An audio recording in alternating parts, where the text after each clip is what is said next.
Ya.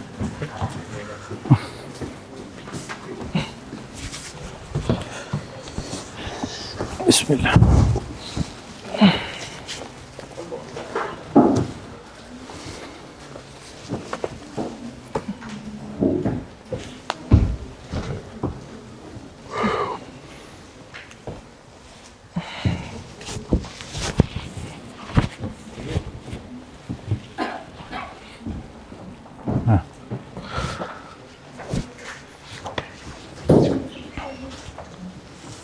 Kita nak pakai ni dulu.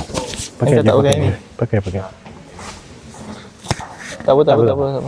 Kongsi. Bismillahirrahmanirrahim. Assalamualaikum warahmatullahi wabarakatuh. Terima kasih saya ucapkan pertama-tama kepada Tuan Ketua Majlis. Alhamdulillah, syukur kepada Allah Subhanahu Wa Taala dengan limpah dan kurnianya yang tidak putus-putus diberikan kepada kita, dan besar-besar nikmat dan sedikit-sedikitnya. Dan antara nikmat yang paling bahagia itu adalah kita dapat hadir bersama-sama pada malam ini untuk kita meluangkan masa dengan sesuatu yang bermanfaat, mengisi masa dengan ilmu yang bermanfaat, insyaAllah. Dan seperti yang telah dimaklumkan oleh Tuan Ketua Majlis, saya juga ingin sekali lagi mengucapkan selamat datang kepada semua brother dan sisters, saudara-saudari yang hadir pada malam ini. Yang mana walaupun kalau ikutkan malam ini masih hari Minggu, esok tu masih hari Kelas lagi, dan makin sebahagian itu adalah awal 8 pagi. Jadi pun begitu tak juga sudi untuk meluangkan sedikit masa bersama-sama. Jadi saya ucapkan terima kasih banyak atas kehadiran semua. Dan seperti yang sudah dimaklum bahawa di bawah Tuan Majlis, program kita yang bernama Duduk Sebentar Berkhidmat Sejenak 5.0 DSBS. Jadi merupakan siri yang kelima, dan saya dimaklumkan daripada CD yang kelima ini, daripada semua ini kali pertama dijadikan sebagai bentuk forum. Jadi diharapkan akan lebih tempat menarik, kita ada perbincangan yang menarik dan lebih padat, insyaAllah bersama dengan ahli-ahli panel yang telah kita jemput. Dan sebelum itu kita perkenalkan dulu sedikit tentang ahli-ahli panel kita pada malam ini. Kita jemput khas untuk forum bincangkan tajuk kita pada malam ini. Kita dah pergi dengan yang pertama, Fadil Ustaz Tariq Jafri bin Muhammad Akbar. Alhamdulillah, khair. Dan untuk maklumat, Ustaz Tariq Jafri sedikit latar belakang pendidikan, degree di Azhar University, master di Open American University di Cairo juga, dan sekarang ini merupakan calon PhD Quran Sunnah di IIM, jadi daripada warga IIM kita sendiri.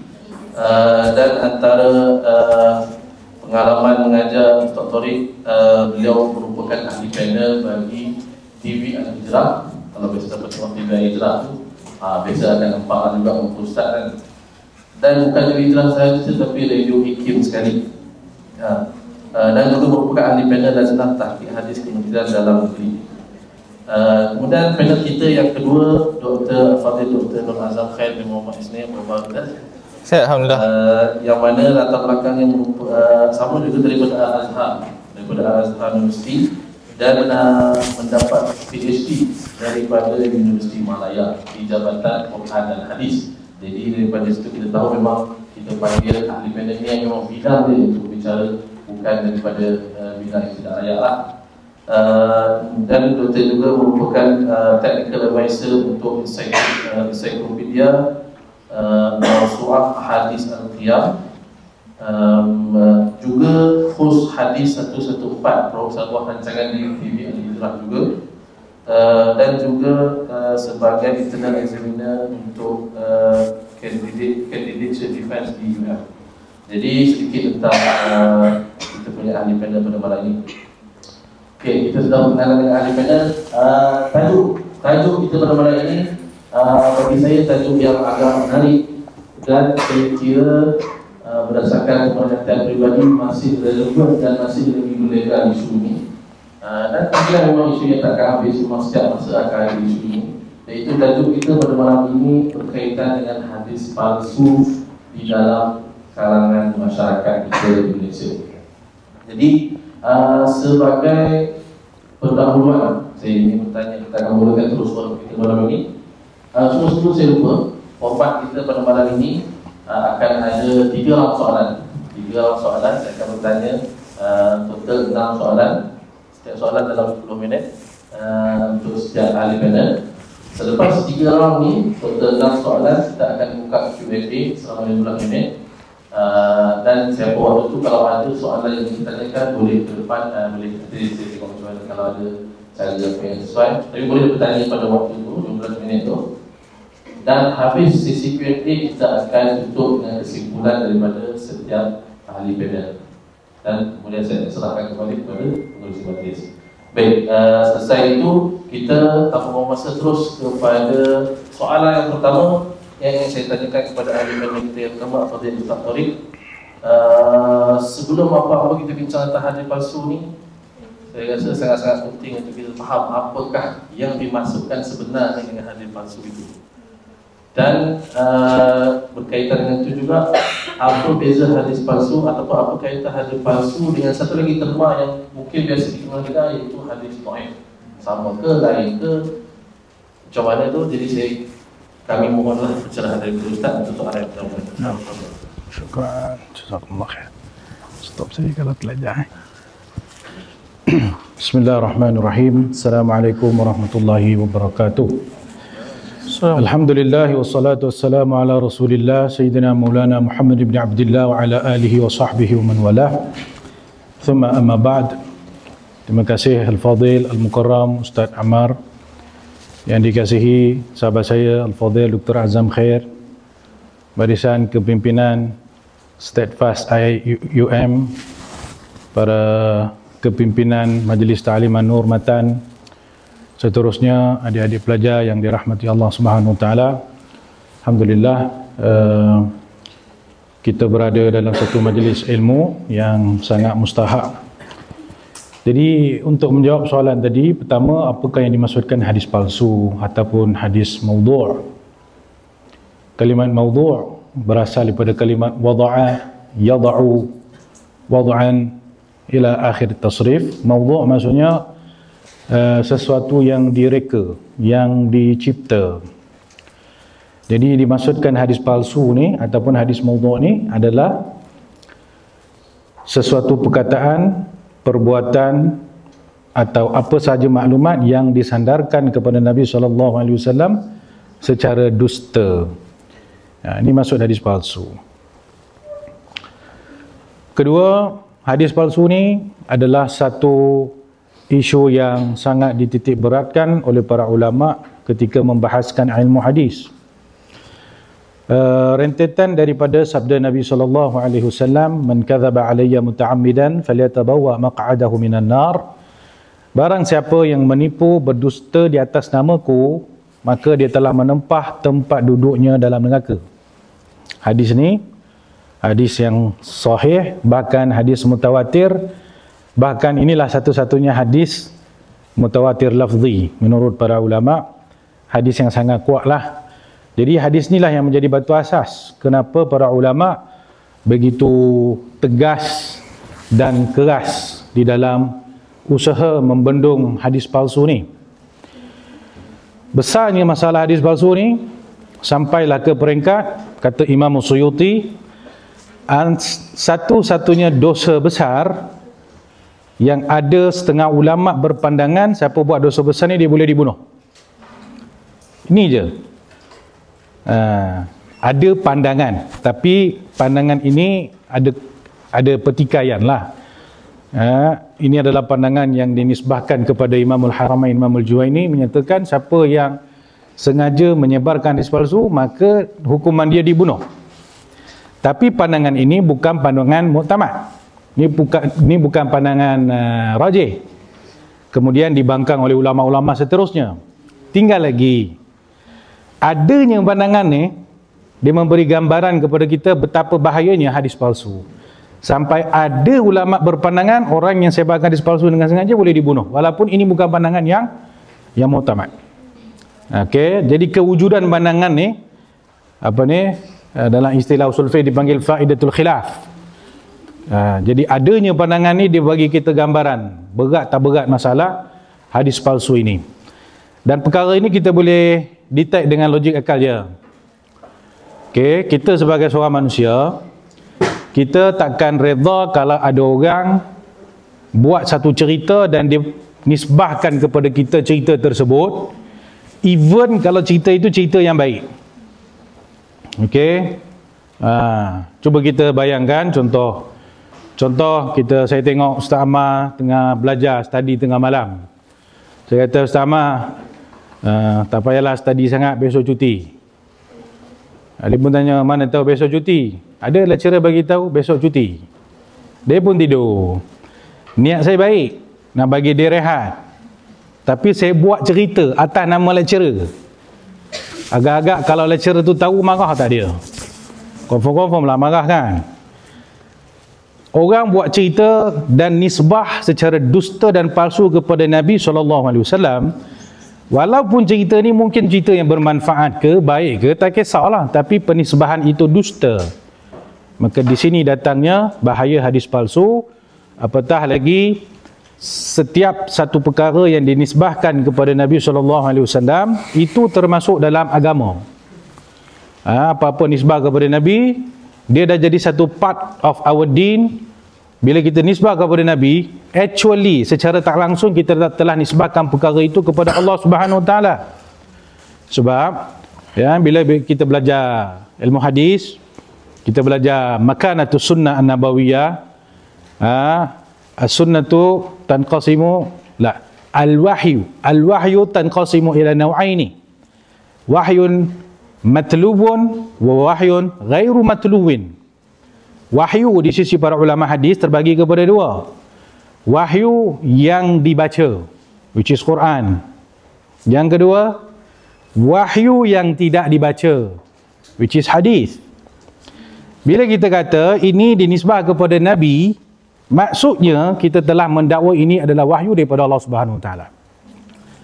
Untuk memahamkan kenapa hadis ataupun sunnah Nabi ini dikategorikan sebagai wahyu, itu kena buat forum lain lah. Ya, panjang cerita dia. Tinggal lagi nak bagi tahu apa sahaja nisbah kepada Nabi pada hakikatnya itu telah dinisbahkan kepada Allah Subhanahu Wa Taala dan itu akan dianggap sebagai sebahagian daripada agama. Maka di sini datangnya bahaya penyebaran hadis palsu. Itu first part soalan. Second part ni dia lagi menarik dan agak panjang. Jadi saya dah minta awal-awal tadi pada Ustaz Ammar, tolong stop saya kalau terlajar waktu supaya tak makan masa doktor. Tak apa. Hadis palsu dengan hadis dhaif, dia adalah dua perkara yang terlalu berbeza. Walaupun berlaku kekeliruan yang sangat berat, ramai orang menganggap hadis dhaif dan hadis palsu benda yang sama. Mereka menyamakan antara hadis dhaif dan juga hadis palsu. Konsep menyamakan hadis dhaif dan hadis palsu ini adalah satu konsep yang bercanggah dengan keseluruhan ulama hadis daripada dulu sampai sekarang. Daripada zaman Imam Al-Bukhari sampai sekarang, jumhur muhaddithin sepakat bahawa hadis dhaif tu ceritanya lain, hadis palsu tu ceritanya lain. Tidak boleh disamakan sekali. Sahabat-sahabat yang nak merujuk lebih mendalam tentang masalah ni, boleh cari satu risalah, satu kitab yang bertajuk Khuturatu Musawah Bainal Hadis Dhaif wal Mawdu'. Bahaya menyamakan antara hadis dhaif dan juga hadis mawdu'. Buku ni adalah satu buku yang sangat bagus dijadikan sebagai bahan diskusi. Dulu-dulu buku ni selalu diajarkan oleh almarhum Ustaz Adlan, ayah anda kepada Ustaz Ammar. Tapi masa tu kami belajar dengan beliau buku ni, dan buku tu memang nampak sangat penting sangat, sebab terlalu ramai yang sebenarnya keliru dan menyamakan hadis dhaif dengan hadis palsu. Okey. Apa bahaya yang akan muncul bila samakan hadis dhaif dengan hadis palsu? Salah satu bahayanya adalah sebahagian besar daripada kitab-kitab turas hadis akan terpaksa dibuang. Sahabat-sahabat yang dikasihi sekalian, kita setelah maksud dia masdar at-tashri' al-islami, sumber pensyariatan hukum hakam dalam Islam, kita ada dua yang paling utama, Quran dan juga hadis, ijma' dan juga qiyas. Quran lah, benda tu sangat clear. Hadis, majoriti hadis-hadis yang menjadi sandaran ulama dalam hukum hakam, hadis-hadis ini termaktub dalam 6 kitab yang diistilahkan sebagai kutubus sittah, Sahih Bukhari, Muslim, Sunan Al-Arba'ah. Kalau kita setuju bahawa hadis daif dengan hadis palsu ni sama, maka kita kena buang hadis daif. Lebih separuh daripada kutubus sittah ni kita kena tolak tepi. Lebih separuh daripada kutubus sittah ni kita kena tolak tepi. Sebab apa? Sebab dalam Sunan Abu Dawud begitu banyak hadis-hadis daif yang sengaja diletakkan oleh Imam Abu Dawud dalam sunan tersebut. Dalam Sunan Tirmizi begitu banyak hadis-hadis daif yang sengaja Imam Tirmizi letakkan dalam kitab tersebut. Dalam Sunan Nasa'i begitu, dalam Sunan Ibnu Majah lagi banyak. Mungkin Sunan Ibnu Majah ni lebih separuhnya adalah hadis daif. Adakah Abu Daud, Tirmizi, Nasa'i, Ibnu Majah tak tahu itu adalah hadis daif? Pasti dia orang tahu. Tapi kenapa masuk dalam kitab-kitab dia orang? Menunjukkan hadis palsu, hadis daif itu ada peranannya, ada fungsinya, ada tugasannya pada beberapa ruang lingkup yang terbatas. Once kita kata hadis daif sama macam hadis palsu, bermakna kita menafikan hakikat ini. Okey. Jadi kalau kita setuju hadis daif, hadis palsu ni sama, hanya separuh daripada kitab-kitab kita ni, kitab-kitab yang diperjuangkan oleh ulama kita ni kena tolak tepi lah. Kalau ada siapa yang nak mengkaji lebih mendalam tentang masalah ni, boleh buka satu kitab bertajuk At-Ta'rif bi Awham Man Qassama Sunan ila Sahih wa Dha'if, karangan guru kami Dr. Syekh Mahmud Sa'id Mamduh. Kitab tu tak besar mana, tak tebal mana, hanya 6 jilid saja. Kalau start baca, insyaAllah 6 bulan boleh khatam. Jadi boleh download buku tu, boleh baca untuk memahamkan tentang metodologi ulama-ulama seperti Abu Dawud, Tirmizi, Nasa'i, Ibnu Majah. Kenapa dia orang masukkan hadis daif dalam kitab-kitab mereka, padahal confirm dia orang tahu itu adalah hadis daif. Pihak yang menolak hadis daif ni, mereka membawa beberapa dakwaan. Contohnya dia kata Imam Bukhari menolak hadis daif, Imam Muslim menolak hadis daif, beberapa nama dipetik untuk mendukung dakwaan bahawa hadis daif ni sama macam hadis palsu. Tapi setelah kita menyelidik dan melakukan kajian, kita mendapati dakwaan ini, penisbahan ini tidak betul. Imam Bukhari tolak ke terima hadis daif? Terima. Sebab Imam Bukhari bukan hanya ada satu kitab yang namanya Sahih Bukhari, beliau ada kitab-kitab lain. Antara kitab Imam Bukhari yang sangat famous, kitab Adabul Mufrad. Dalam kitab Adabul Mufrad, karangan Imam Bukhari, lebih separuh daripada kitab ini adalah hadis daif. Sebab ruangan dia cerita bab adab. Bila ruangan dia cerita bab adab, memang masuklah hadis daif ke situ. Kalau Imam Bukhari meletakkan hadis daif begitu banyak dalam kitab beliau Adabul Mufrad, daripada mana datang dakwaan bahawa Imam Bukhari tidak menerima hadis daif? Begitulah ya, jawapan terhadap Imam Muslim dan sebagainya. Jadi sangat penting untuk kita membezakan hadis daif itu apa, hadis maudhu', hadis palsu itu apa. Jangan sesekali disamakan dua perkara ini. Tapi dah masa. Wallahu a'lam. Alhamdulillah, terima kasih banyak Ustaz Farid atas penjelasan untuk soalan pertama. Jadi seringkatnya hadis palsu itu lain, memang kedustaan yang disandar kepada Nabi. Adapun hadis daif itu satu bidang kajian yang lain, dan saya kira untuk yang bukan berkeahlian sebesar maupun kajian dia dalam, cukup kita tahu tentang perkara ini. Beza antara dua tu, dan kalau siapa yang nak tahu lebih lanjut, itu boleh belajar dan carilah. Jadi terima kasih banyak atas pencerahan yang diberikan untuk soalan yang pertama. Kesinambungan daripada soalan yang pertama ini, saya ingin tanya kepada Dr. Nur Azam. Soalan yang seterusnya, iaitu kita dah tahu hadis palsu ni apa. Mungkin untuk boleh terangkan dengan lebih lanjut kesan buruk dalam bahayanya hadis palsu ini, sejauh mana kesan itu pada agama kita, hasil daripada penyebaran hadis palsu. Bismillahirrahmanirrahim. Alhamdulillah wassalatu wassalamu ala sayyidina Rasulillah wa ala alihi wa ashabihi wa man walah wa tabi'ahu hudah, amma ba'd. Terima kasih pengerusi Ustaz Ammar bin Ustaz Adlan dan juga panel pertama, guru kami tapi saya tak pernah guru Ustaz Tariq Jeffrey. Dan sebenarnya saya takut nak bercakap bersebelahan dengan Ustaz Tariq, sebab Ustaz Tariq di Mesir dia antara kibar, antara apa, status dia bukan status marhain macam saya. Saya ni marhain dia. Begitu juga dengan Ustaz Ammar, popular, mukrid ke apa untuk pelbagai program apa dan juga daurah. Saya ni geng-geng tiang, kalau tiang tu ada kat situ, saya duduk kat situ belakang sekali. Okey. Berkenaan tentang hadis maudhu' ni, saya suka untuk terangkan perkara sebelum kita pergi pada kesan, dan saya mohon Ustaz Ammar untuk tegur saya dan juga Ustaz Tariq tegur saya if saya salah. Ustaz Ammar tegur saya berkenaan dengan waktu. Ada beza antara teori dan juga praktikal. Wajib untuk semua pelajar yang minat dalam bidang hadis, dia kena beza antara teori dan praktikal para alim ulama. Okey.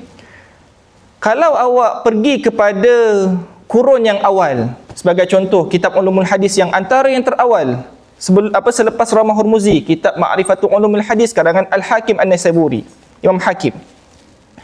Apabila dia bercerita tentang ilal, bila dia cerita tentang ilal, dia cakap berkenaan tentang ilal ni satu benda yang tak mampu untuk diketahui, dan dia nukil pendapat Abdul Rahman bin Mahdi berkenaan tentang macam mana kita nak cari ilal. Abdul Rahman bin Mahdi pun tak mampu nak cakap. Okey. Nak katanya awak boleh letak teori hadis maudhu' sekian sekian sekian, hadis sahih sekian sekian sekian, hadis dhaif sekian sekian sekian. Kemudian awak boleh letaklah maudhu' syarru hadis dhaif. Awak boleh letak pelbagai benda yang awak letak, tetapi apabila pada bidang praktikalnya ataupun praktisnya, ia sangat berbeza. Terlalu banyak perbezaan. Bukanlah saya nak kata teori kena tolak tepi, tidak. Tetapi teori adalah asas kita, tetapi apabila kita melakukan praktikal, aplikasi terhadap field tu sendiri, dia sangat berlainan. Okey? Siapa yang pernah dalam bidang hadis dan buat takhrij, dia akan tahu perkara-perkara tersebut. Okey? Sehingga kan Abdul Rahman bin Mahdi ketika dalam berkenaan tentang kisah tadi, bila ditanya macam mana nak tahu hadis ni sahih tak sahih, lepas tu dia cakap apa? Ma'rifatul ulumil hadis ilham. Tahu berkenaan tentang hadis ni ilham. Maksudnya bukanlah awak tidur lepas ni kan, esok dapat wahyu, hadis ni sahih, hadis ni maudhu'. Tak. Dia nak ceritanya hanya pakar sahaja yang mampu untuk masuk dalam bidang ni. Kita ambil contoh mudah. Orang perempuan suka emas tak? Suka emas ke tak suka? Kebiasaan lah. Yang melainkan al-gharaib, tu tak suka emas lah. Dia akan tahu mana satu emas cantik, mana satu emas tak cantik. Hatta warna pink sebab saya baru berkahwin, jadinya warna pink, hatta warna pink, kita bukan pakar, kita tak pakar, kita tengok warna pink sama je. Sekali pakar dia tentukan pink ni lain, pink ni lain, pink ni lain. Okey? Jadi itu saya cuba nak mendekatkan contoh. Apabila anda bercerita tentang teori, untuk hadis terutamanya, teori dan juga praktikal sangat berbeza. Seperti apa yang Ustaz Tariq cakap, bahawa memang dekat teori, dekat buku-buku mustalah, ulama meletakkan hadis maudhu' itu ke dalam kawasan dhaif, sampai disebut sebagai asyarrud dhaif, dhaif yang paling berat. Tetapi apabila pada praktikal tak ada seorang pun dalam ulama hadis menggunakan perkataan dhaif terhadap hadis maudhu'. Dan kalau awak melihat praktikal-praktikal lagi, sampailah kepada Ibn Hajar Al-Asqalani, bila dia mengkhulasahkan jadi Nuzhatun Nazar, perkataan syarrud dhaif tu dah tak ada dah. Maksudnya apa? Maksudnya Imam Ibn Hajar dia peka, dia kata kita tak boleh nak letakkan maudhu' sebawah dhaif. Dan itu adalah perkembangan ilmu yang perlu diraikan. Awak boleh nukillah berbagai nukilan, tapi kalau awak tak meraihkan perkembangan ilmu, awak terkeluar. Baik. Apa kesan dia? Okey, apa kesan dia? Kesan dia, tuan-tuan, kita suka kena scam ke? Tak ada siapa suka kena scam. Kena call saya daripada syarikat insurans nak ni. Kita tak suka kena scam. Begitu juga dalam bidang agama. Okey. Kalau zaman dahulu seseorang itu ingin memperkuatkan mazhabnya, dia akan mula memalsukan hadis. Saya nukilkan kalam Al-Khatib Al-Baghdadi berkenaan tentang Muhammad Ibn Syuja' At-Talji, yang mana dia ini antara pendukung mazhab Mujassimah Musyabbihah. Lalu dia ingin menetapkan Allah Subhanahu Wa Taala itu ada berat. Lalu dia memalsukan hadis apa? Innallaha idza ghadaba intafakha 'alal 'arsy hatta yuthaqqila 'ala hamalatihi. Iaitu ini hadis palsu Tuhan kalau dia tengah marah, dia marah sampai dia hentak tu, orang yang tengah pikul arasy tu terasa berat. Hasyalillah. Iaitu Allah takkan ada rasa berat. Maksudnya minta maaf, Allah tidak bersifat dengan berat. Dan ini kita panggil menatijahkan apa? Menatijahkan akan benda yang tak bagus, iaitu benda yang mana kita panggil apa? Bercakap benda yang Nabi tak cakap sampai orang, oh Nabi ada berat rupanya. So kita isbatkan seperti apa yang Nabi isbatkan. Cakap sempurna, tapi sebenarnya maksud dia adalah sangat berbeza. Dan perkara itu yang disebut oleh Muhammad Sa'id Asy-Syami Al-Maslub. Seorang ulama yang antara namanya banyak tapi individunya satu. Muftaraq dan juga muttafaq. Kitab Allahumma salli ala Muhammad, kitab Khatib Al-Baghdadi juga. Dia akhirnya dihukum maslub. Akhirnya dihukum mati. Jadi yang mana yang Ustaz Jeffrey cakap berkenaan tentang ada tak orang yang pemalsu hadis dia kena hukum mati, antaranya adalah ini Muhammad bin Sa'id Asy-Syami Al-Maslub. Dia cakap apa? Ayat dia sama seperti yang berlegar dekat orang awam. Benda baik takkan perlukan sanad kot. Benda baik takkan nak kena sahih kot. Benda baik, tuan-tuan, berkenaan tentang Nabi, kita tak ada isu benda baik, benda tak baik. Dia kena authenticate, dia kena kita tahu dia itu sahih ke tidak sahih. Macam saya bagi tahu dekat anda semua, awak tak suka kena scam. Awak amal satu perkara, tiba-tiba awak tahu perkara itu adalah palsu. Apa yang awak rasa? Awak rasa tertipu. Bila awak rasa tertipu, dia akan pergi kepada dua perkara. Sama ada awak terus lari sehingga pergi kepada ingkar sunnah, atau awak lari pergi kepada kelompok yang tidak benar, kelompok bid'ah. Jadi itu isu dia. Dan yang lebih teruk lagi adalah awak pergi kepada ingkar sunnah. Baru-baru ni saya masa ada lagi ke? Baru-baru ni student PhD saya, saudara Taufik Tamsir. Saya pensyarah di Universiti Malaya. Pertama kali masuk dekat dewan ni. Apa dia kaji? Dia kaji berkenaan tentang golongan ingkar sunnah. 10 orang dia interview dan antaranya 3 orang adalah pensyarah IPTA.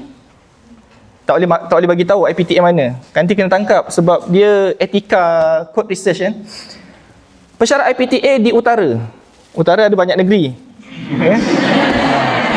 Ada banyak negeri. Okey. Dia antara dulu dia sangat suka kepada ustaz-ustaz kita ni. Ustaz-ustaz kita. Apabila dia melihat ustaz kita ni tiba-tiba tercakap, terpacul hadis palsu, ustaz tu pun taklah, dia taklah perasan hadis tu palsu. Baca kat kitab, manalah tahu tu palsu ke tak palsu. Tiba-tiba dia rasa fed up dengan ustaz. Lepas tu dia kata, geng agamawan ni semua sama je. And then dia keluar daripada, dia bukan lelaki semua sama. Dia geng agamawan. Okey. Dia lari, kemudian dia terus pergi kepada ingkar sunnah. Bahkan dia sampai satu tahap adalah, saya bagi tahu awak, solat tu apa? Solat tu 5 waktu macam apa kita buat. Kalau macam Kasim Ahmad dulu solat 3 waktu, okey lagi solat juga. Ada yang setengah riwayat daripada Kasim Ahmad kata 5 waktu juga. Tapi solat juga at least. Tapi dia kata apa? Solat tu sebenarnya hanyalah amar ma'ruf nahi munkar. Masa hati ketika interview tu rasa nak kapiakkan dia, tapi astaghfirullahalazim, takkan nak ditakfiri pula kan. So okey, saya nak ceritanya apa? Kesan dia adalah apa? Kesan apabila penyebaran hadis palsu, orang kecewa. orang terasa dia tertipu dengan amalan dia, dan pada akhir sekali dia sama ada dia pergi pada ingkarus sunnah yang mana sangat teruk berbanding mungkinlah dia kata, oh ustaz yang sini aku tak boleh percaya dah, aku percaya ustaz yang ni je. Itu okey sikit lah, walaupun tak berapa okey sebenarnya. Tapi nak ceritanya apa tuan-tuan? Nak cerita dia akan tanfirun nas minal Islam. Dia akan dia akan menjauhkan manusia daripada Islam itu sendiri. Itu untuk zaman sekarang. Kalau zaman dulu lagi banyak lah. Saya tak nak cerita dah zaman dulu dah tak relevan sangat dah. Itu saja daripada saya. Wallahu a'lam. Terima kasih kepada Dr. Azam. Saya kira jelas kesan buruk dan bahaya dengan hadis palsu ini bukan sekadar macam Dr. kata tadi, kita rasa bukan sebab kita rasa berdaya atau apa, tapi boleh membawa hingga merosakkan akidah dan pegangan agama kita. Terima kasih banyak Dr. Azam. Habis pusingan yang pertama, kita masuk kepada pusingan soalan kedua. Saya ingin tanyakan kepada Fadil Ustaz Tariq, bila dah sebut tentang apa itu hadis palsu dan kita dah tahu kesan buruk, antara kesan buruk yang boleh timbul hasil daripada hadis palsu ini, bolehkah Ustaz berikan antara contoh hadis palsu yang popular ataupun yang masih berlegar zaman sekarang di kalangan masyarakat, dan mengapa dia itu terlalu mudah dipercayai oleh masyarakat sehingga tersebar luas? Syukran. Bismillahirrahmanirrahim. Saya perbetulkan dulu bahawa saya ni bukanlah guru kepada Dr. Azam. Kami ni sahabat satu batch belajar di Mesir. Bukan satu batch, satu batch tu lebih kurang lah, lebih kurang. Ni bukan hadis palsu, ni hadis dhaif je. Okey. Jadi Ustaz Azam kata dia dalam majlis-majlis duduk dekat tiang. Orang duduk dekat tiang ni dia sebenarnya tiang-tiang majlis. Seperti mana bangunan ni boleh runtuh tanpa tiangnya, macam itulah kekuatan tiang. Ya. Okey. Berkenaan contoh-contoh hadis palsu, actually banyak sangat. Dan hadis-hadis palsu di negara kita ni dia akan muncul ikut musim. Dia bukan durian je ikut musim. Hadis palsu pun ikut musim. Kalau nak dekat-dekat masuk bulan Rejab, ada certain hadis palsu akan keluar. Bila masuk dekat-dekat bulan Ramadan, ada certain hadis palsu akan keluar. Bila masuk dekat-dekat bulan Rabiul Awal, Maulidur Rasul, ada certain hadis palsu akan keluar. Jadi kita ambil beberapa contoh sekadar nak membuktikan bahawa masih ada lagi hadis palsu yang berlegar dalam kalangan masyarakat. Pertama, contoh. Mungkin kita pernah jumpa hadis ni bila masuk je bulan Ramadan, akan keluar satu hadis tentang kelebihan solat tarawih setiap malam. Siapa solat tarawih malam pertama, siapa solat tarawih malam kedua dapat ni, dapat malam ketiga dapat ni, malam keempat dapat ni.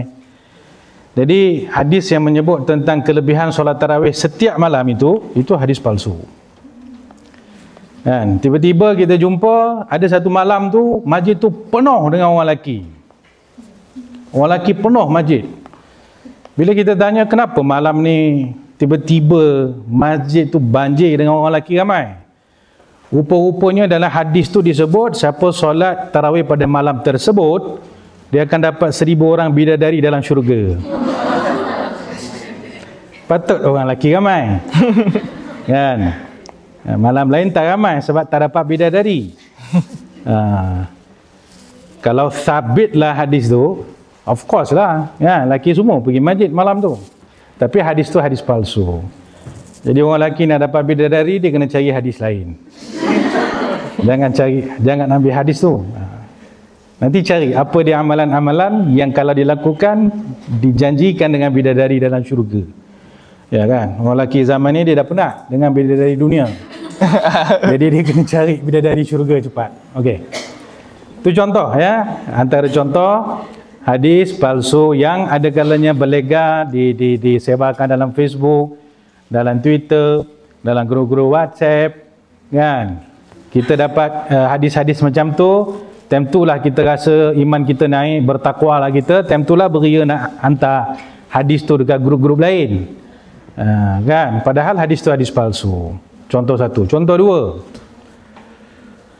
Bila masuk bulan Maulidur Rasul, maka ada kalanya terbit beberapa hadis palsu tentang maulid. Okey. Tentang maulid kita tak ada masalah. Saya rasa suppose kita dah clear bab ni. Kita dah tahu dah fatwa-fatwa ulama dalam keharusan menyambut Maulidur Rasul. Benda tu clear. Tak perlu diperdebatkan lagi. Cuma yang menyinggung perasaan kita adalah tiba-tiba ada pula hadis-hadis tertentu yang ini adalah hadis palsu digunakan untuk mengharuskan Maulidur Rasul tu tadi. Contoh, ada satu riwayat disandarkan kepada Sayyidina Abu Bakar Siddiq menyatakan barang siapa yang memelanjakan sekian-sekian dinar untuk mengadakan Maulidur Rasul, maka dia akan dapat sekian-sekian balasan. Ada satu lagi hadis diriwayatkan daripada Sayyidina Umar, siapa yang buat jani-jani buat Maulidur Rasul, dia akan dapat jani-jani. Lepas tu ada satu lagi diriwayat daripada Osman, ada daripada Ali. Hadis ni dia ada dalam kitab-kitab ulama kita juga, ada dalam kitab-kitab ulama Nusantara kita juga. Sebagai contohnya, hadis ini ada dalam kitab Husnul Maqsad fil Amal Al-Maulid karangan Imam Suyuti, dan daripada situ dinukilkan oleh Syekh Nawawi Banten dalam kitab beliau juga menyebut hadis-hadis ini. Tinggal lagi hadis ini adalah hadis yang palsu. Kerana tidak ada satu dalil yang sharih menyebut tentang tuntutan melakukan Maulidur Rasul. Kerana kalau sabit satu saja hadis yang betul-betul sharih, terang-terang menyatakan tentang Maulidur Rasul, kita tak bergaduh sampai sekarang. Kalau satu je riwayat yang sharih sabit, tak bergaduh sampai sekarang. Ini setiap tahun bersilat dalam Facebook, yang menolaknya, yang membid'ahkannya, yang mempertahankannya. Jadi maksud dia, hadis ni bukanlah hadis yang autentik untuk dijadikan sebagai sandaran membuat Maulidur Rasul. Tinggal lagi kita ada sandaran-sandaran yang lain, which is sandaran yang datang secara ghairu mubasyarah, indirectly. Jangan kata maulid ni tak ada dalil, jangan kata maulid ni bid'ah. Ada dalilnya tapi bukan dalil yang sharih. Okey. Siapa nak rujuk boleh rujuk kitab yang saya sebutkan tadi karangan Imam As-Suyuti. Contoh ketiga, termasuk antara hadis-hadis palsu yang ada kalanya berlega-lega di sekitar kita ni, adalah satu hadis yang menyatakan barang siapa yang duduk berbual-bual dalam masjid, nescaya akan dihapuskan amalannya selama 40 tahun. Ini satu hadis yang sampai hari ini kita masuk dalam masjid, kita nampak ke atas tu ditulis hadis tu. Banyak majlis saya masuk, tengok hadis tu ada kat masjid. Jadi hadis ini juga dikategorikan oleh para ulama sebagai hadis palsu. Daripada sudut sanad dan daripada sudut percanggahan matan. Apatah lagi bila sabit bahawa para sahabat radhiyallahu anhum pun bila duduk dalam masjid mereka bersembang. Tak ada masalah. Duduk dalam masjid cerita bab dunia, dia bukan benda haram. Tinggal lagi dia lebih kepada sudut adab tak beradab lah. Daripada sudut adabnya kita duduk dalam masjid, janganlah duduk sembang dalam tu, mengganggu orang solat, mengganggu orang baca Quran, mengganggu orang iktikaf. Nak sembang sangat, pergilah dekat kafe Zuk tu.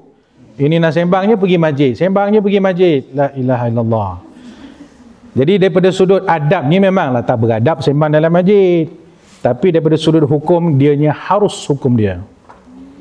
Kalau tiba-tiba dia kata, tak boleh cerita bab dunia dalam masjid, hadis yang menyatakan demikian itu adalah hadis palsu. Okey. Contoh yang keempat. Hadis ni mungkin banyak kita jumpa lah. Ada satu hadis sabda Nabi SAW, tazawwaju wa la tutalliqu fa inna at-talaqa tahtazzu minhu arsyur rahman.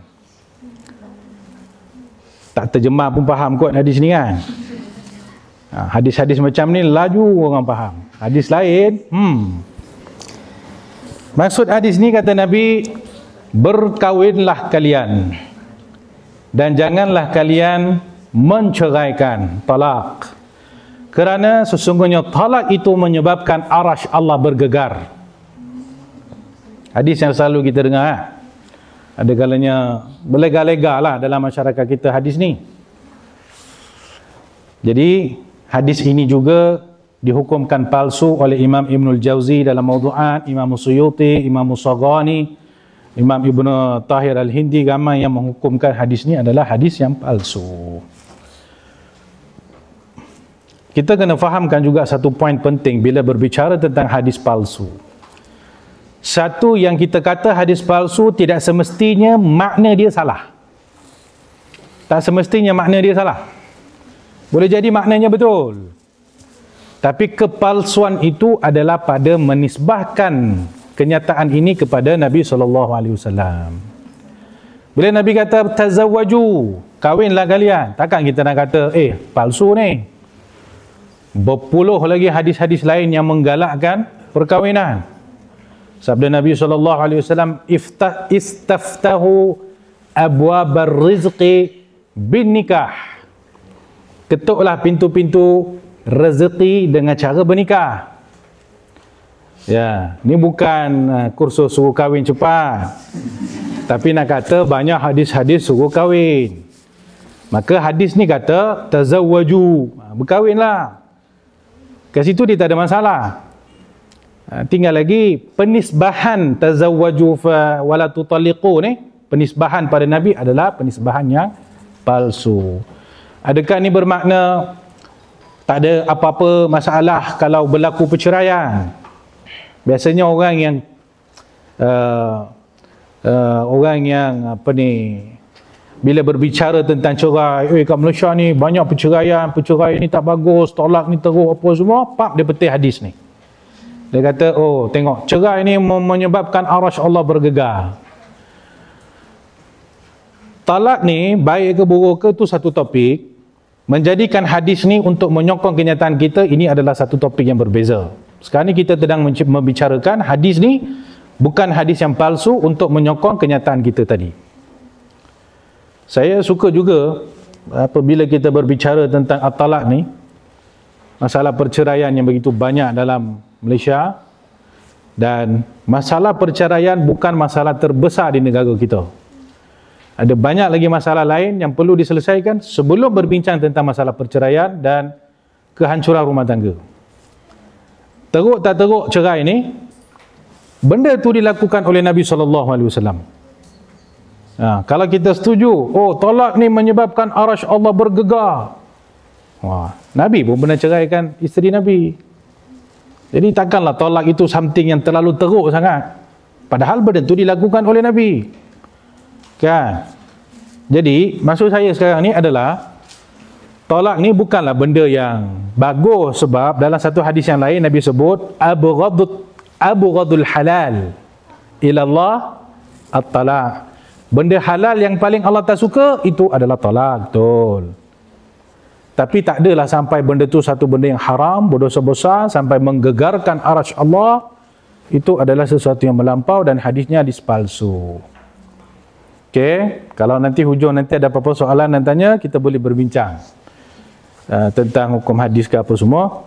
Jadi 4 contoh hadis palsu yang saya sebutkan tu, mungkin ada yang kita pernah dengar, ada yang kita pernah jumpa dan sebagainya. Kemudian kenapa hadis palsu ni senang tersebar? Okey, hadis palsu ni dia senang tersebar.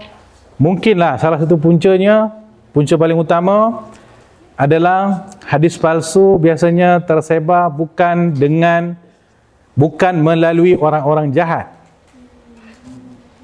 Hadis palsu ni tersebar melalui orang-orang baik.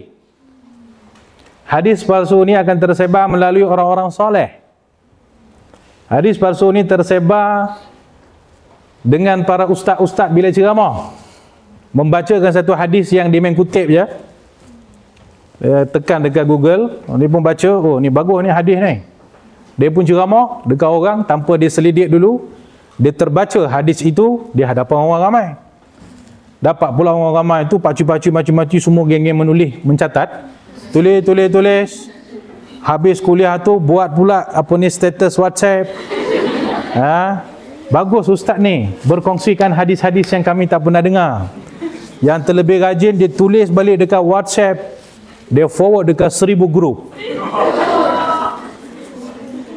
daripada hadis palsu tu tak pernah dikenali oleh orang, sebab seorang ustaz ni punya ceramah tersebar daripada timur ke barat.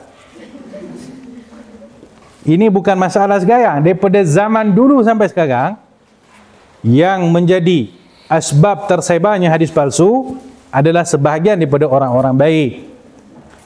Kalau kita tengok kan, saya tengah buat tesis saya ni, baca-bacalah sikit kan kita kitab ni. Saya baca satu kitab ni, dia nukilkan kata-kata Imam Malik, adrakna qauman yataqarrabu bihim ila Allah Ta'ala wala nastajizur riwayah anhum. Ada setengah orang yang kami jumpa di kota Madinah Al-Munawwarah, kami minta doa kepada mereka, doa mereka mustajab, tapi kami takkan ambil ilmu hadis daripada mereka. Baiknya orang tu, solehnya orang tu, sampai kalau dia doa tu insyaAllah Allah tak tolak. Tapi Imam Malik tak nak belajar hadis dengan dia orang. Sebab apa? Sebab bukan bidang mereka. Bukan bidang mereka. Bukan bidang orang-orang soleh ni adalah berbicara tentang hadis. Sama je. Ini kuliah ekonomi campur. Kami IRK.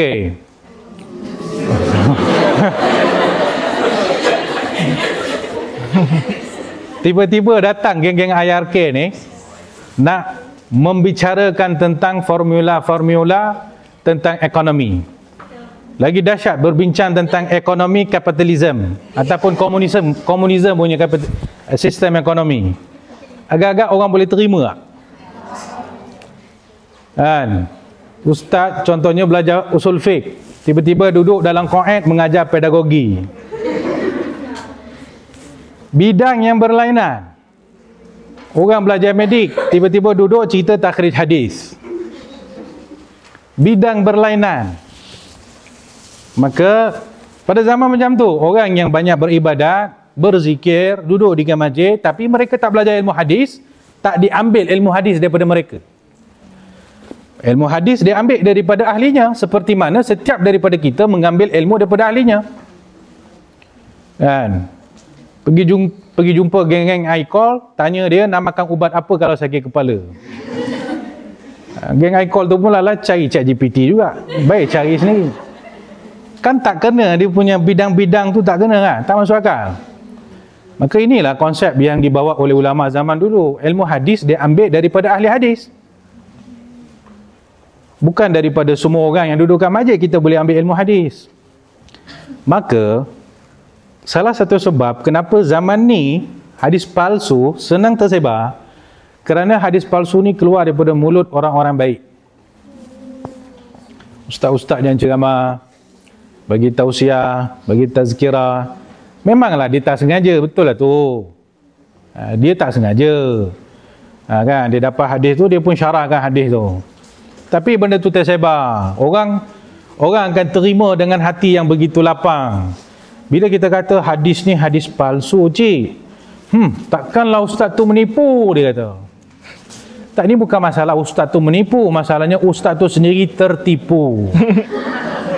Ustaz tu sendiri tertipu dengan Google, ChatGPT, cari dekat internet. Bukan masalah ustaz tu sengaja menipu, tapi dia pun tersilap. Jadi kenapa hadis palsu ni berlegar dalam masyarakat kita melalui orang-orang baik? Sebab tu ya, di peringkat ilmu hadis ni kita ni masih menggesa asatidzah kita yang berbidang hadis ini untuk khidmat kita-kita Nusantara, kita Pondok, kita Kuning yang dipelajari oleh masyarakat kita di masjid di surau. Kerana apa? Kerana kita Kuning dan Pondok ini pun tidak terlepas daripada hadis palsu. Sebagaimana kitab turas zaman dulu pun tidak terlepas daripada hadis palsu. Ini masalah yang agak complicated juga. Okey. Tinggal lagi perlu adalah satu inayah yang lebih kuat untuk khidmat kita Nusantara kita. Kerana hadis tu, tengok bila kita cakap dekat orang dalam kitab Kuning ada hadis palsu, agak-agak apa respon masyarakat? Dia akan tanya satu soalan je. Habis ulama yang karang kitab ni tak pandai ke? Ulama yang tulis kitab ni tak alim ke? Kita kat sini kita nak jawab yes or no, dua-dua tak boleh. Kalau kita jawab yes, itu dah kurang ajar. Ada berani cakap ulama ni tak alim. Kurang ajar tu. Kalau kita kata no, nah macam mana? Memang dalam kitab tu ada hadis palsu. Jadi nak jawab apa? Kat sini perlu kepada tafsil lah, ya, perlu pada perincian.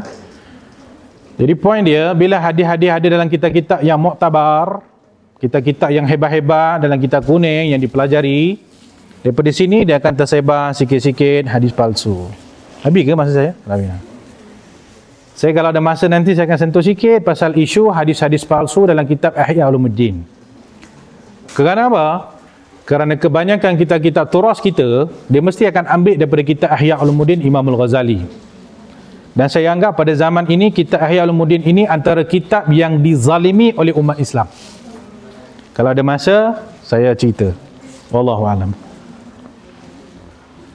Terima kasih banyak Ustaz Tariq penerangan tentang soalan yang ketiga sebentar tadi.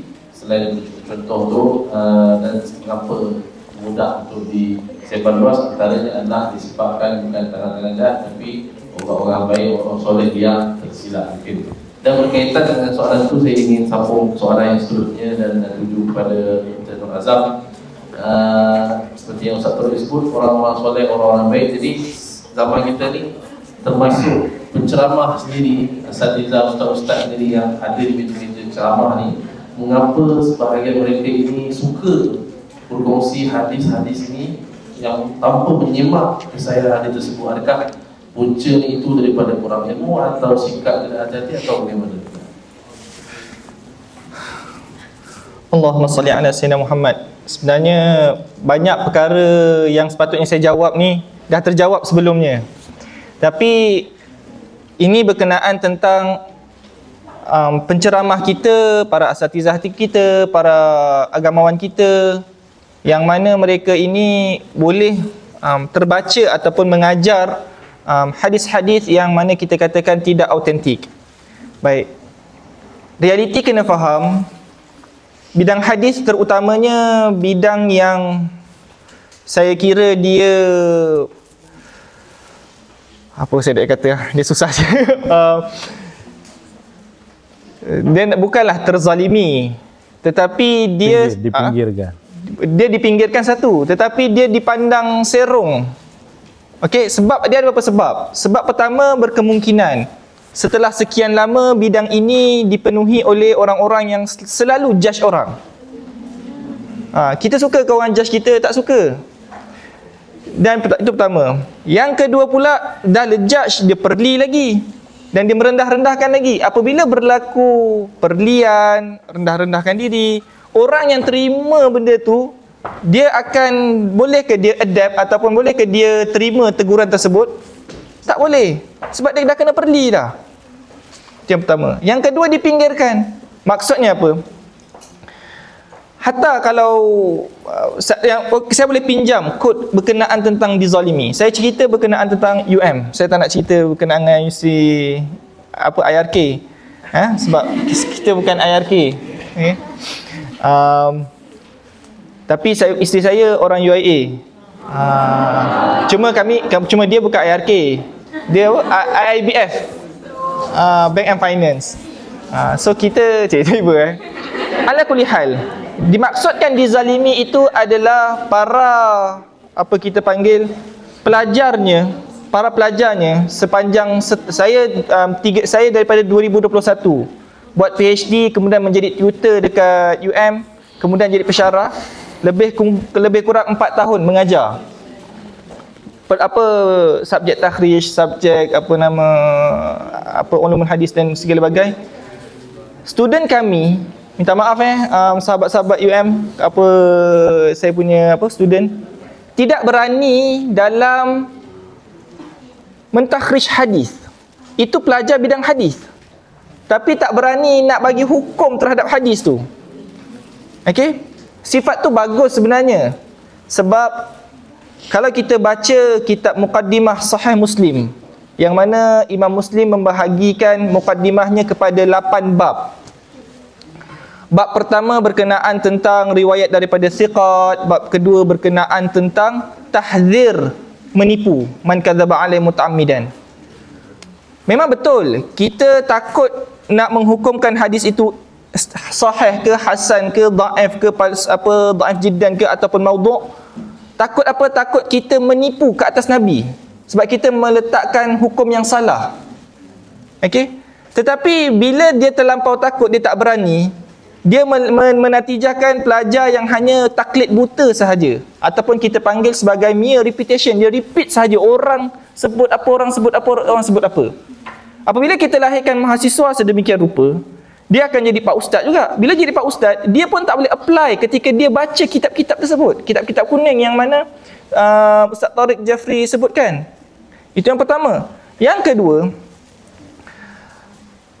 berkenaan tentang bab yang ketiga dalam Sahih Muslim, mukadimah Sahih Muslim berkenaan tentang tahdzir, kafa bil mar'i kadziban, an yuhadditha bi kulli ma sami', kan, iaitu cukuplah seorang itu menjadi penipu apabila dia menceritakan segala-galanya tanpa tapisan. Ya, betul. Dan ini yang berlaku sebenarnya dekat golongan-golongan penceramah. Dan untuk saya berlaku jujur lagi, Ustaz Jeffrey adalah senior saya. Dekat pelajar-pelajar Universiti Al-Azhar sekalipun tak berani nak takhrij hadis, nak bagi status hadis.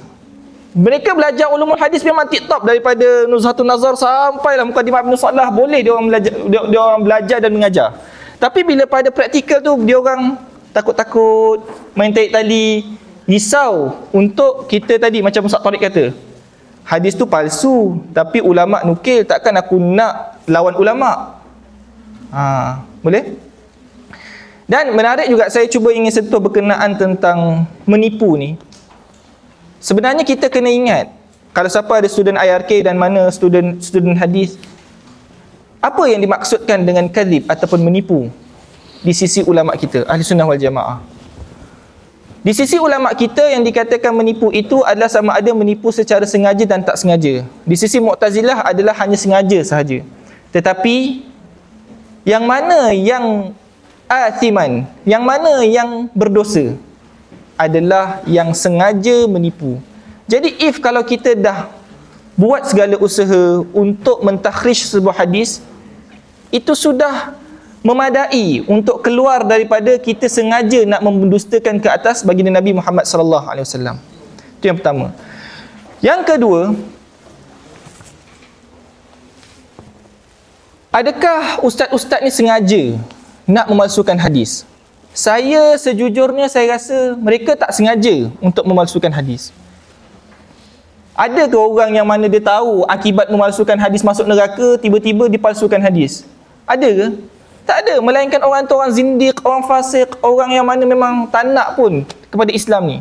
Tapi dia tak sengaja, tuan-tuan. Contohnya, dia baca kitab masalan Ihya Ulumuddin, seperti apa yang Ustaz Tariq Jeffrey sebut. Ada beberapa hadis yang mana dihukum palsu, ada beberapa hadis yang mana dihukum la aslalahu. Dia tak tahu pun benda itu adalah palsu, dan dia tak tahu pun hukum hadisnya itu adalah aslalahu, tetapi dia baca. Kemudian macam Ustaz Jeffrey kata tadi, kaum muslimat dengar, wish, best lah ustaz ni ajar, so kita solat sekian dapat fadilat sekian, kita solat dapat sekian, jadi terus beramal, gairah dalam beramal. Kemudian berlaku penyebaran. Tapi adakah ustaz tu pada asalnya itu sengaja? Tak sengaja. Dan masalah ustaz yang tak sengaja ni, dia menjadi lagi besar apabila orang yang tegur itu tak menggunakan bahasa yang tepat. Ya, saya setuju, tiada adab bagi perkara yang salah. Maksudnya, kalau dalam bidang ilmu itu salah, tiada adab. Tapi kena ingat, adab pada yang salah itu. Tetapi adab komunikasi itu masih lagi ada. Macam mana cara teguran yang terbaik? Berkemungkinan ada PM tepi ke. Bukan kita pergi react. Saya tak tahu, saya tak suka budaya react. Maksudnya sekarang TikTok awak tengok, Ustaz Azam hari ni dia pakai baju macam ni, lepas tu dia sebarkan hadis palsu. hari ini ustaz ada orang bertanya kepada saya berkenaan tentang status hadis ini. Bla bla bla bla. Awak rasa saya nak terima keteguran awak seperti sedemikian rupa? Mustahil.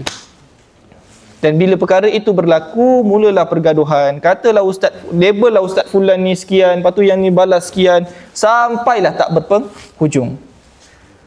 Ketiga, kalaulah penceramah-penceramah kita tidak sengaja, adakah ulama-ulama yang dulu kita ni sengaja juga? Tidak tuan-tuan, dia tak sengaja. Ada tak kita panggil, contohlah kitab Mustadrak Hakim yang dikritik hebat, kitab Allahumma salli ala sayyidina Muhammad, kitab Imam Suyuti dikritik hebat dalam juz'iyat dia. Tapi tak ada seorang pun yang mana berani cakap Suyuti pemalsu hadis, Hakim pemalsu hadis. Tak ada. Maksudnya apa? Maksudnya Imam Suyuti, Imam siapa lagi, Hakim, Imam Ibn Hajar Al-Haytami dan juga semua imam-imam kita, mereka dah cuba sedaya upaya pada zaman itu untuk mengeluarkan kitab, mengeluarkan hadis yang mana pada zaman itu dia punya, kita panggil masadir dan juga maraji'nya itu terhad untuk bagi kefahaman kepada umat. Bukan tugas kita nak kata orang ni palsu hadis, orang ni palsu hadis, orang ni pemalsu hadis. Tidak. Okey, macam tu juga dengan yang ketiga. Yang keempat, adakah dia orang malas nak buat kajian? Dia orang bukan malas nak buat kajian, tapi dia orang minta maaf saya cakap, bila sebenarnya bagus membeli buku yang ada tahqiq, yang ada saya tak tahu dalam bahasa bahasa akademik, dalam bahasa Melayunya dia orang buat dia buat footnote, tapi dia orang gelarkan orang tu editor, dia orang tak gelarkan orang tu muhakkik. Tu kesilapan juga. Tapi nak tegur pun saya baru lagi dalam dunia penyelidikan. Golongan muhakkik dia bagus, tapi kita silap adalah kita silap disebabkan kita tengok muhakkik ni dia aliran apa. Dia kata aliran ni mesti dia ada buat madsus kepada takhrij dia. Dia bukan isu madsus tak madsus, ataupun dia isu kita panggil tidak ilmiah. Mungkin ada kita panggil kecenderungan aliran, tetapi paling tidak kita dah cuba untuk dapatkan dia punya, kita panggil keselamatan daripada menyebarkan hadis palsu yang kita maksudkan itu. Cuma memang betul isu aliran dalam isu takhrij ini itu bidang yang berbeza, dan itu masih lagi perlukan kajian yang meluas. Dan saya akhiri adalah untuk para agamawan, tolonglah untuk kamu semua, cubalah bila mengajar, belilah kitab yang mana ada tahqiq. Itu sudah memadai. Kemudian paling tidak yang terakhir, kamu takut ini sahih ke tak sahih, kamu nyatakan saya hadis ini daripada sekian, cukuplah. Man asnada faqad bari'ah, cukuplah. Maksudnya paling tidaklah nak jadi macam Ustaz Tariq, saya pun nak jadi macam beliau juga, tapi makan masa yang agak lama. Okey, yang boleh tentukan ni sahih, hasan, dhaif semua. Okey, itu saja daripada saya. Wallahu a'lam. Terima kasih kepada Dr. Azam menjelaskan dengan lebih lanjut bagaimana antara seorang ustaz dan penceramah itu pun juga boleh tersilap, dan banyak lagi faktor yang menyebabkan dia boleh terkeluar dari palsu itu daripada dulu. Jadi soalan kita habis pusingan yang kedua, sekarang pusingan yang terakhir. Lagi soalan terakhir saya akan berikan kepada kedua-dua ahli panel. Kemudian kita akan buka soalan sesi Q&A. Jadi soalan terakhir kepada Ustaz Tariq, yang mana mungkin ada disentuh mungkin sebelum ni, adakah kalau kita ingin membetulkan seorang ustaz atau siapa-siapa ni yang mungkin terkeluar ada palsu daripada dia, walaupun tak berniat, adakah itu dianggap kurang adab dengan ulama, dengan asatizah, ataupun sebenarnya memang satu kewajipan untuk kita membetulkan perkara tersebut? Mohon pencerahan. 10 minit beritahu Bismillah. Pertama, kita nak cuba fahamkan semula berkaitan bahawa para alim ulama, para asatidzah, para tokoh-tokoh ilmuwan bila mereka menjadi asbab, salah satu asbab boleh tersebar hadis palsu. Jangan sampai kita pandang rendah pada mereka, jangan kita pandang serong pada mereka. Sebab tu bila kita belajar ilmu hadis kan, kalau kami contohnya dalam Quran, saya mengajar subjek Science of Ulum Quran, Ulum Hadis. Dalam topik Ulum Hadis tu kita ada satu topik tentang fabrication of hadis. Dalam topik fabrication of hadis kita akan bahagikan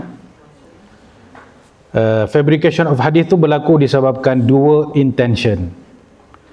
Berlaku pemalsuan hadis tu dengan sengaja. Ini banyak berlaku pada zaman dulu, orang sengaja buat hadis palsu.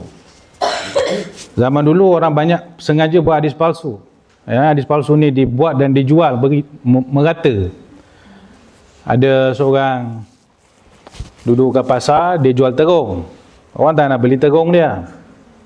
Dia pergi ke masjid, dia kumpul orang, dia bacakan satu hadis, Al-Bazinjan 5 ukilalah. Terung tu bila dimakan tu ikut niat masing-masing. Siapa makan terung yang jadi cantik, boleh jadi cantik. Siapa makan terung yang jadi kurus, boleh jadi kurus. Hadis ni bila dibaca dekat masjid, tak cukup terung dia, habis orang beli. Ini sengaja buat hadis palsu. Dan contoh-contohnya banyak. Okay. Kemudian kita ada second kategori, pemalsuan hadis tak sengaja. Maksudnya, dia tak tahu itu hadis palsu, dia tulis dalam kitab. Dia tak tahu itu hadis palsu, dia sebut dalam ceramah. Dia tak tahu hadis itu palsu, dia tekan butang share. Maka orang macam ni, kita kata dia tidak berdosa sebab dia tak sengaja, bukan dia tahu hadis itu palsu.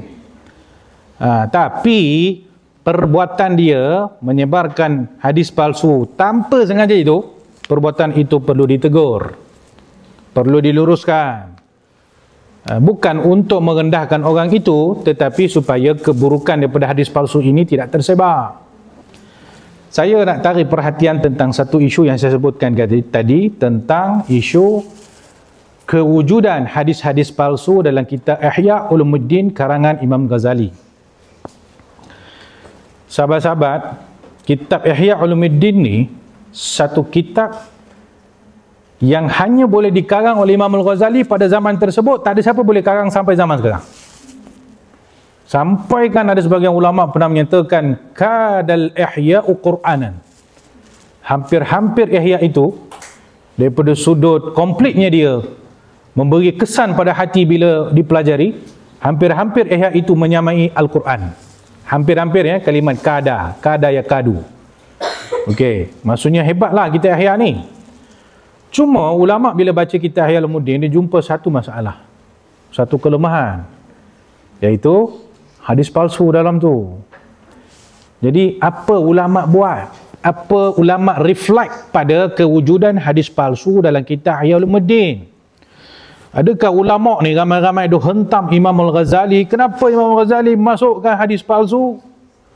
Seperti zaman sekarang yang ada yang, minta maaf nak cakap lidah-lidah yang biadab, yang merendahkan kedudukan Imam Al-Ghazali, nyatakan Imam Al-Ghazali ini jahil ilmu hadis. Subhanallah.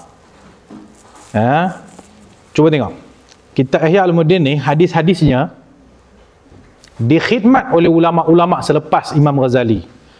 Pertama, ditakhrijkan hadis-hadis Ihya ini oleh seorang ulama bernama Ibnu Qasim Qatlubugha, kibar ulama daripada mazhab Hanafi. Tak selesai lagi, disambung takhrij oleh Al-Hafidh Al-Iraqi. Kedua, tak selesai lagi, disambung oleh Imam Az-Zabidi dalam kitab Ittihaf Sadatul Muttaqin. Tak selesai lagi. Ada seorang ulama, guru saya, ulama daripada Madinah, beliau pernah menyatakan ada hadis yang Iraqi kata la aslalahu, Zabidi kata la aslalahu, tapi saya jumpa dia punya sumbernya. Seramai ramai ulama ni bila mereka khidmat untuk Ihya Ulumuddin, adakah mereka merendahkan Imam Ghazali ataupun tidak? Tak ada. Mereka khidmat kitab Ihya ni sebenarnya tutup satu lubang kecil dalam kitab Ihya itu. Jadi hari ni kita baca kitab Ihya, kita boleh baca dengan hati yang tenang sebab hadis-hadisnya telah ditakhrijkan oleh Qatlubugha, oleh Iraqi, oleh Zabidi. Ini yang kita nak kena ada.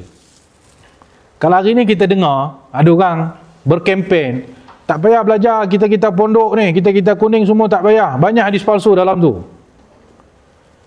Maka kempen ini hukumnya bid'ah di sisi para ulama kita.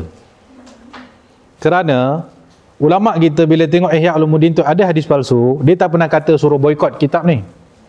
Mereka khidmat, mereka tahqiq, mereka takhrij.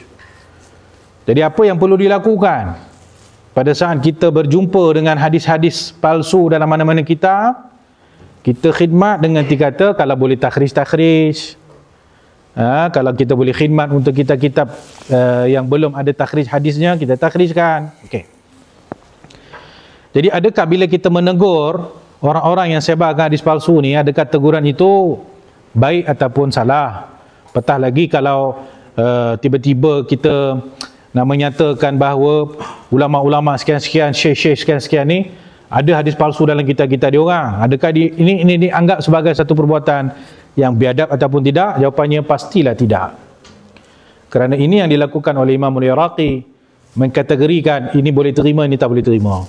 Semua ulama-ulama kita membuat kerja tersebut, iaitu apabila ada hadis palsu, maka ditegur, diperbetulkan tanpa judge ulama tersebut, tanpa merendahkan kedudukan ulama tersebut.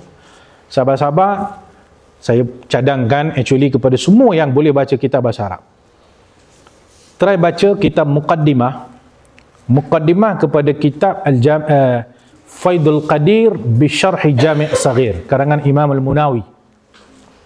Satu muqaddimah yang bagi saya sangat wonderful. Rugi siapa kalau tak baca. Dalam kitab ni Imam Munawi ada menyinggung tentang masalah banyaknya hadis palsu dan Israiliyat dalam kitab-kitab tafsir. Subjek saya mengajar Quran, saya suruh student semua buat presentation tentang kitab-kitab tafsir. Percaya jaga saya, majoriti kitab-kitab tafsir takkan lari daripada hadis palsu dan Israiliyat.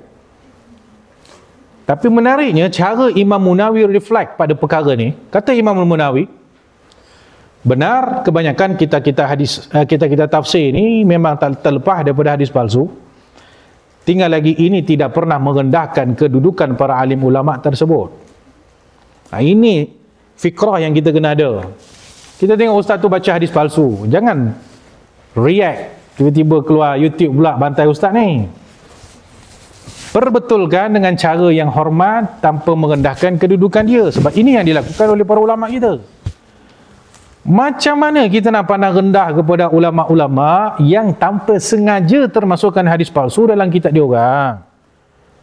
Saya ada kalanya geram, ada marah, ada kalanya mulut-mulut yang tak pernah belajar adab, tak pernah mengaji ilmu tasawuf, dengan begitu senang merendahkan dan menjatuhkan imej ulama-ulama kita.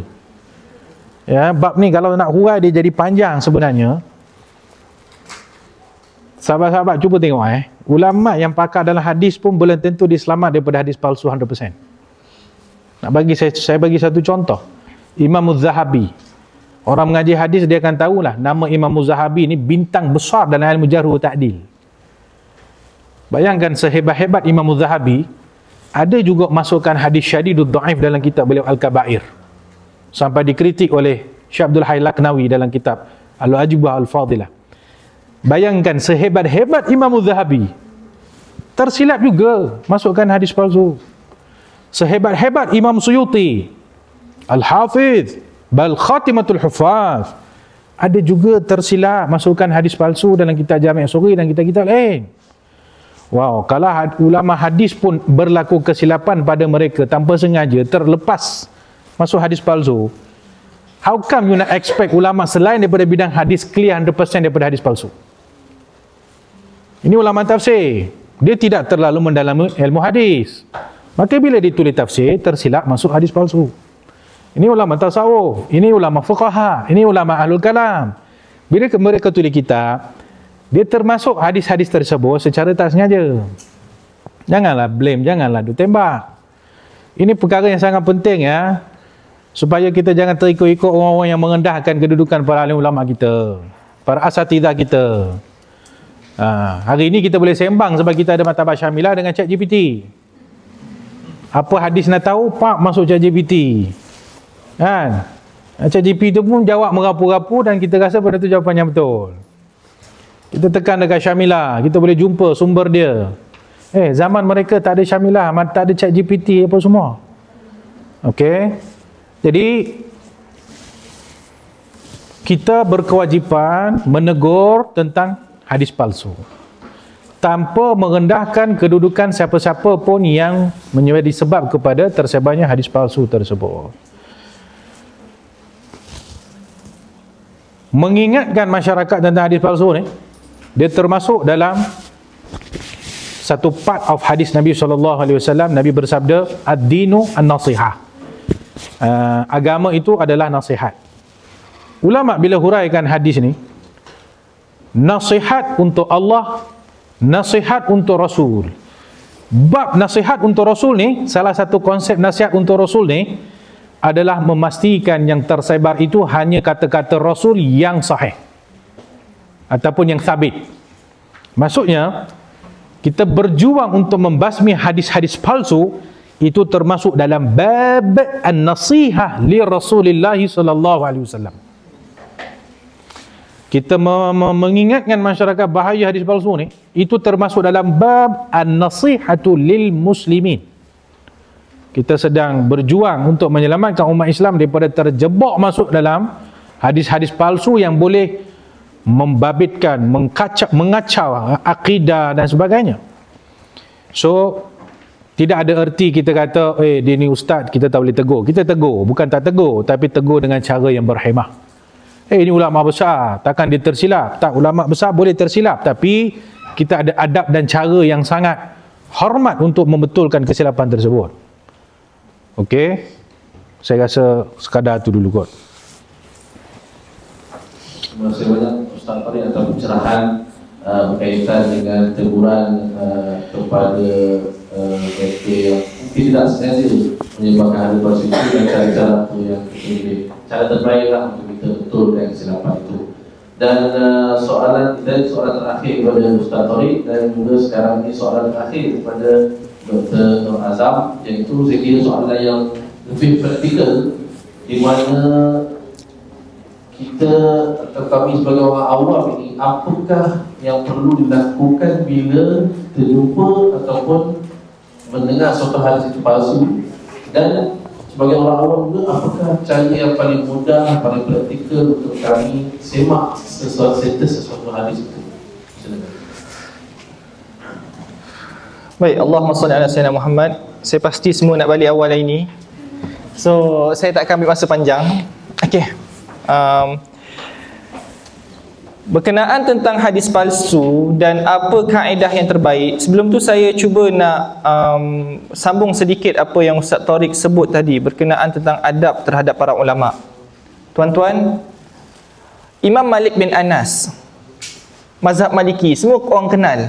Okey.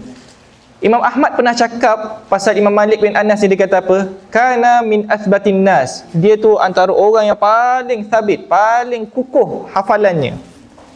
Wa kana yukhti. Dan dia itu pernah buat silap. Maksudnya saya cuba nak bawa kepada apa yang Ustaz Tariq kata, sehebat mana para ulama, dia melakukan kesilapan. Saya ambil contoh mudah. Kita exam, ada yang dapat 4 flat ke? Mungkin ada. Mungkin ada. Tapi isu dia, adakah semua orang 4 flat tu semua betul? Apa dia cakap? Tak betul. Nak katanya, yang betul tu hanya perempuan saja betul. Walaupun saya ni, dapatlah banyaklah markah, kan? Bla bla bla bla bla. Tiba-tiba, dengan perempuan kita kalah. Dekat office dengan perempuan kita kalah. Dekat rumah pun kita kalah juga. Nak katanya yang dia ada martabat. Pertama sekali orang 4 flat, kemudian perempuan, tapi yang king sekali isteri saya. Okey. Jadinya nak jadikan cerita, walaupun salah pun dia tetap betul kan. Okey, nak jadikan cerita, para ulama sehebat mana pun mereka ada melakukan kesilapan dan perkara itu tidak pun meruntuhkan martabat mereka. Sebab itu dalam perbahasan ilal, kita bahas sebab yang paling utama ilal berlaku ini adalah berkenaan tentang auhamur rawi, iaitu wahmun rawi, apa terjemahan dia terbaik? Kekeliruan perawi. Dia macam contohlah hadis berkenaan tentang innamal a'malu binniyat. Okey. Ada 7 versi dalam Sahih Bukhari. Innamal a'malu binniyat, innamal a'malu binniyah, al-a'malu binniyah. Persoalannya mana satu yang betul? Lafaz yang mana satu yang betul? Itu belum lagi berkenaan tentang hadis-hadis. Kalau kita pergi lagi berkenaan tentang contoh hadis berkenaan tentang Nabi SAW, isu mukjizat. Nabi celup air keluar daripada jari jemari, kemudian orang berwudu. Dulu soalan. Baik. Seorang perawi bernama Ma'mar bin Rashid.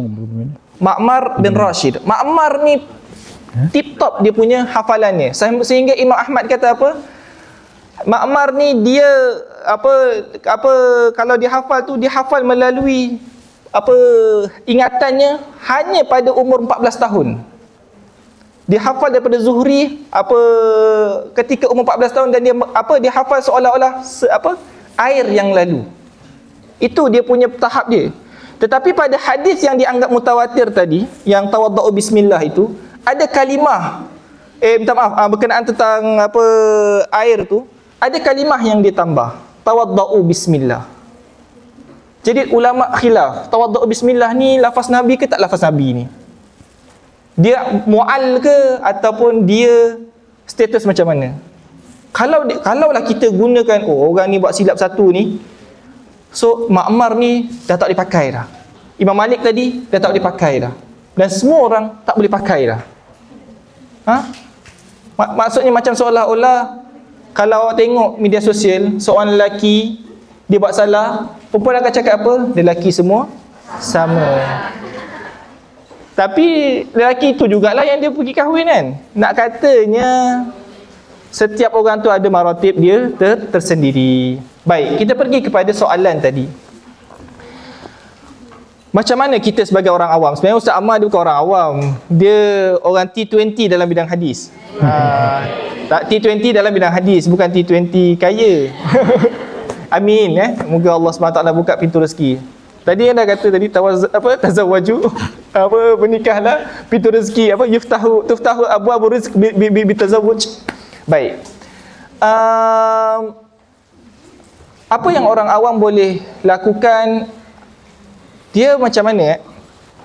Dalam bidang hadis, bayangkan orang yang dah bergelumang dalam bidang hadis pun dia melakukan kesilapan. Apatah lagi orang awam. Dan macam mana orang awam ingin mengelak?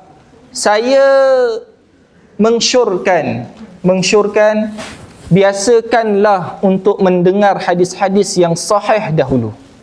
Maksudnya apa? Kita alhamdulillah Malaysia dah 2 kali menganjurkan majlis sama' hadis, Bukhari dan juga Muslim. Selalu kan dengar. Kemudian kita ada kitab Riyadhus Salihin, yang mana saya kira hadis dhaif di dalamnya itu sangatlah sedikit. Biasakan dengar perkara itu, supaya apabila kita mendengar satu hadis yang mana seolah-olah pelik, kita ada filter. Saya selalu ajar student saya, kalau sesuatu hadis itu dia macam seorang-seorang je perawi riwayatkan, kita kena berhati-hati, sebab mungkin berlaku tafarrud dekat situ. Bila tafarrud ni dia nak illah tak illah kan. Jadi bukanlah kita nak kata semua hadis gharib itu tertolak, tidak. Nak ceritanya dia berlaku keganjalan dalam ini hadis ke tak hadis ni sebenarnya. Okey? Kejanggalan. Tengok. Suka tengok kesalahan lelaki, dia tak suka tengok maksud. Demikianlah perempuan. Dia ingat kesalahan dia walaupun sedikit, tapi dia lupa kesalahan diri dia yang lebih besar. Okey. Allahumma salli ala sayyidina Muhammad. Saya melawat saja. Jadi bila kita sentiasa mendengar hadis-hadis yang sahih, kita dah ada filter. Maksudnya hadis sahih dia tak boleh cerita had dia macam ni. Maksudnya apa? Kalau datang satu hadis yang seolah-olah kita tak pernah dengar, dia dah pergi kepada peliklah benda ni, so aku kena tanya ustaz. So aku pergilah office ataupun call Ustaz Tariq Jeffrey. Ustaz, hadis ni status macam mana? So dapat jawapan. Okey. Nak ceritanya, dia tak boleh lah. Saya nak kata, rujuklah apps ni, dia mungkin dapat jawapan. Tetapi macam mana cara nak melatih diri sendiri adalah awak pergi baca sendiri hadis. Latih. Maksudnya macam awak baca Quran satu hari satu juzuk, bacalah hadis itu satu hari, satu bab, satu kitab. Contohnya, Bukhari ada 7,567 hadis. Baca. Satu hari contoh 30 hadis, 20 hadis, baca, buat macam juzuk. Kan kita dah buat juzuk satu hari satu juzuk Al-Quran. Kita buat pula untuk hadis. Dan apabila berlaku perkara tersebut, saya kata dia dah ada kesedaran. Macam contohlah dalam Al-Quran. Tiba-tiba saya cakap bahasa Arab. Seolah-olah lepas tu saya baca pula dengan wal padang pasiru, kan, macam Piramli punya cerita. So kita pun ini Quran ke tak Quran ni? Dia dah mula ada pelik dekat situ. Perasaan pelik tu yang diperlukan untuk nak filter. Saya cuma kata nak filter. Nak kepastian, awak kena tanya Ustaz Tariq, awak kena tanya Ustaz Amar. Nak kepastian, Ustaz ni hukumnya apa Ustaz? Tanya saya tak boleh sebab saya dah ada isteri. Okey. Isteri saya saja yang boleh bertanya kepada saya. Orang lain tak boleh. Okey, sebab apa bukan sebab apa Ustaz Tariq? Sebab takut tersalah, jadi menipu terhadap Nabi SAW. Okey, jadinya itu cadangan saya. Dan cadangan kedua, ketiga, awak boleh rujuk awak buka website, search ChatGPT Maktabah Syamilah itu if kalau awak dah expert, awak dah mahir. Tapi macam mana awak nak membina malakah diri sendiri adalah dengan memperbanyakkan baca hadis tersebut. Jadinya saya cuba akhiri dengan soalan ataupun last soalan ini adalah berkenaan tentang, memang dalam kita nak menentukan hadis, perjalanan hadis ini dia bukan hanya tadi saya kata ada teori, ada praktikal. Tapi ramai penuntut hadis hari ini dia tak pergi pada part akhir dalam ulumul hadis, iaitu adab talibul hadis. Adab talibul hadis. Sebab itu saya cuba untuk cari sanad perkara ni. Al-Imam Muslim Al-Imam Ibn Salah dalam Tabaqat Syafi'iyah, Tabaqat Fuqaha Syafi'iyah, dia menukilkan kalam Imam Muslim tanpa sanad. Saya kena cakap dulu tanpa sanad. Tapi kalam dia maknanya betul, iaitu awwalu ma yabtadi'u talibul ilmi an ya'rifa maratibal ulama. Perkara pertama yang perlu dilakukan oleh penuntut ilmu, dia kena tahu kedudukan para ulama. Macam apa Ustaz Tariq kata tadi, memang para ulama tak terlepas daripada kesilapan, tetapi tahu kedudukan anda dan dia. Awak tu baru pegang kitab, itu pun pegang slide je. Slide pun orang terjemah. Bukan kuliah penuh dengan BI dengan bahasa Arab. Tulis je dekat proforma, kalau saya tak tahu lah bahasa dekat ni, kat fail kursus bahasa yang digunakan bahasa Arab. Tapi pensyarah cakap dalam bahasa Melayu contohnya. Saya husnuzan dekat dekat UIA mungkin cakap dalam bahasa Inggeris atau bahasa Arab, sebab panggil pun brothers and sisters kan. dia tak ada benda-benda macam tu. Okey. Jadinya itu saja daripada saya. Wallahu subhanahu wa ta'ala a'lam. Terima kasih banyak Dr. Azam, dan dengan itu berakhirlah sudah 3 pusingan soalan berkaitan dengan tajuk kita pada malam ini. Jadi sekarang ni dah tiba masa untuk, sebelum kita tutup dengan kesimpulan daripada Dr. ahli panel, saya ingin berruang sedikit yang ada ini kepada para hadirin. Kalau ada apa-apa soalan yang ingin diajukan dalam kesimpulan buku dia itu berkaitan dengan tajuk kita pada malam ini, boleh bersahaja ajukan. Jadi saya buka. Sekarang ada yang suka bertanya ke?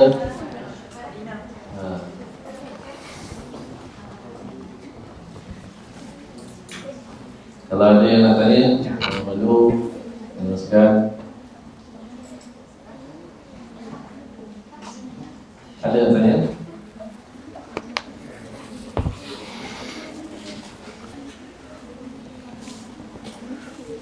Ada. Sila. Kenalkan diri dulu dan kepada siapa ini. Dan saya juga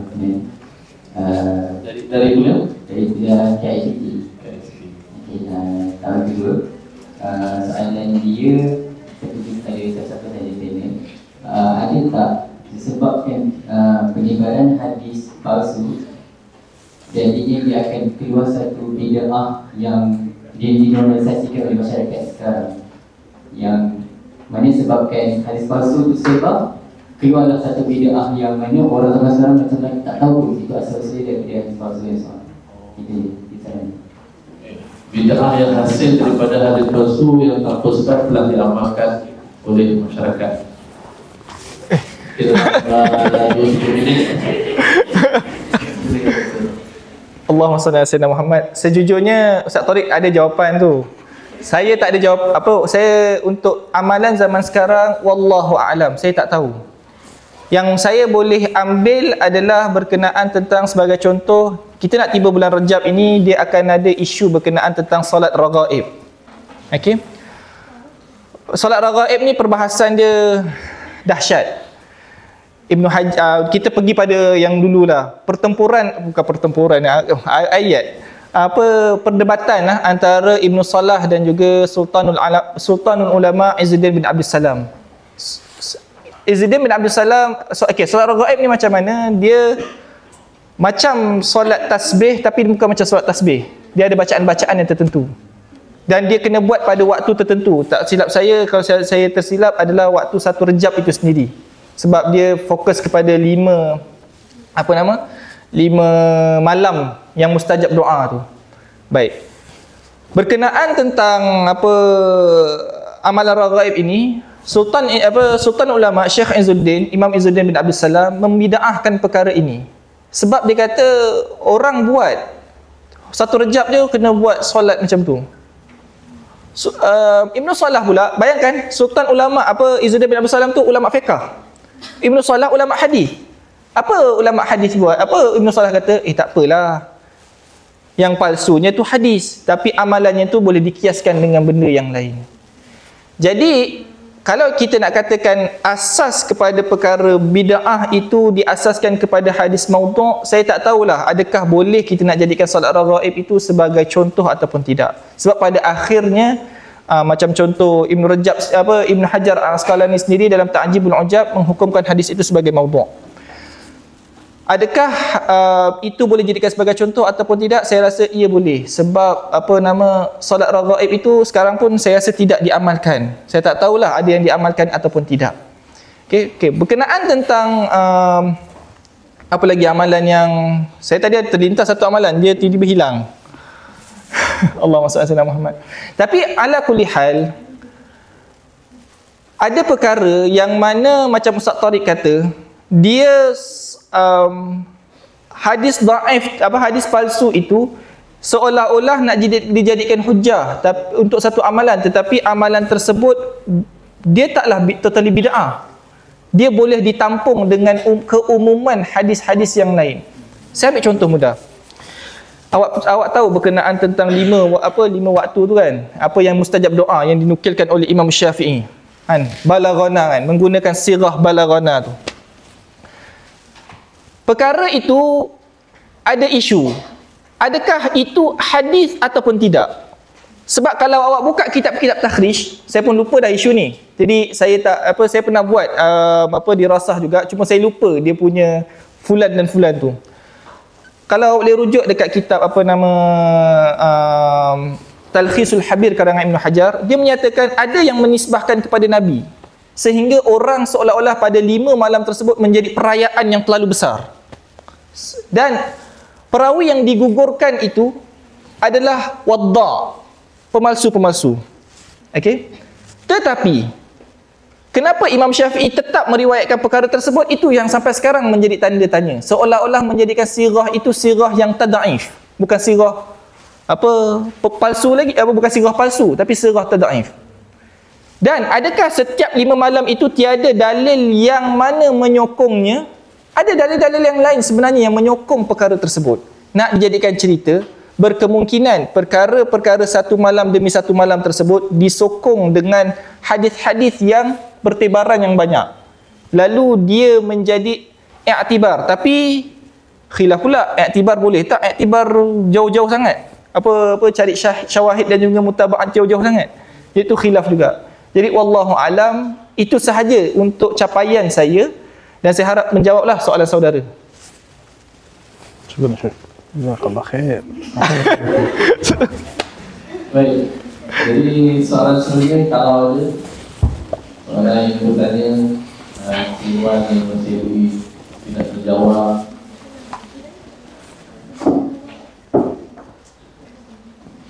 Ada? Oh, ada. Oh, MC ada soalan. Ustaz, saya ada menjadi Ustaz Tarik. Kita akan jadi dulu. Nama Abu Awal menjadi Kuliah Sekretariat. Soalan saya, kita pertama balance bagi hadis ataupun dia beritahu jangan tidur lepas subuh dengan apa yang asal, sebab nanti kita dapat rezeki. Kita memang dimomongkan di kecil, itu adalah hati. Maka sekarang mungkin kita dah berubah. Itu mungkin saya kata ataupun kau daripada orang yang nak bagi tidur, sebab dia mungkin dia lain kan. Example macam contoh daripada kita ketika sekolah rendah belajar agama, kebersihan tu separuh beriman. So saya tak pasti itu ada hadis atau tidak, sebab dengan hadis itu bukan hadis. Jadi kalau bukan hadis itu ada hadis rasul.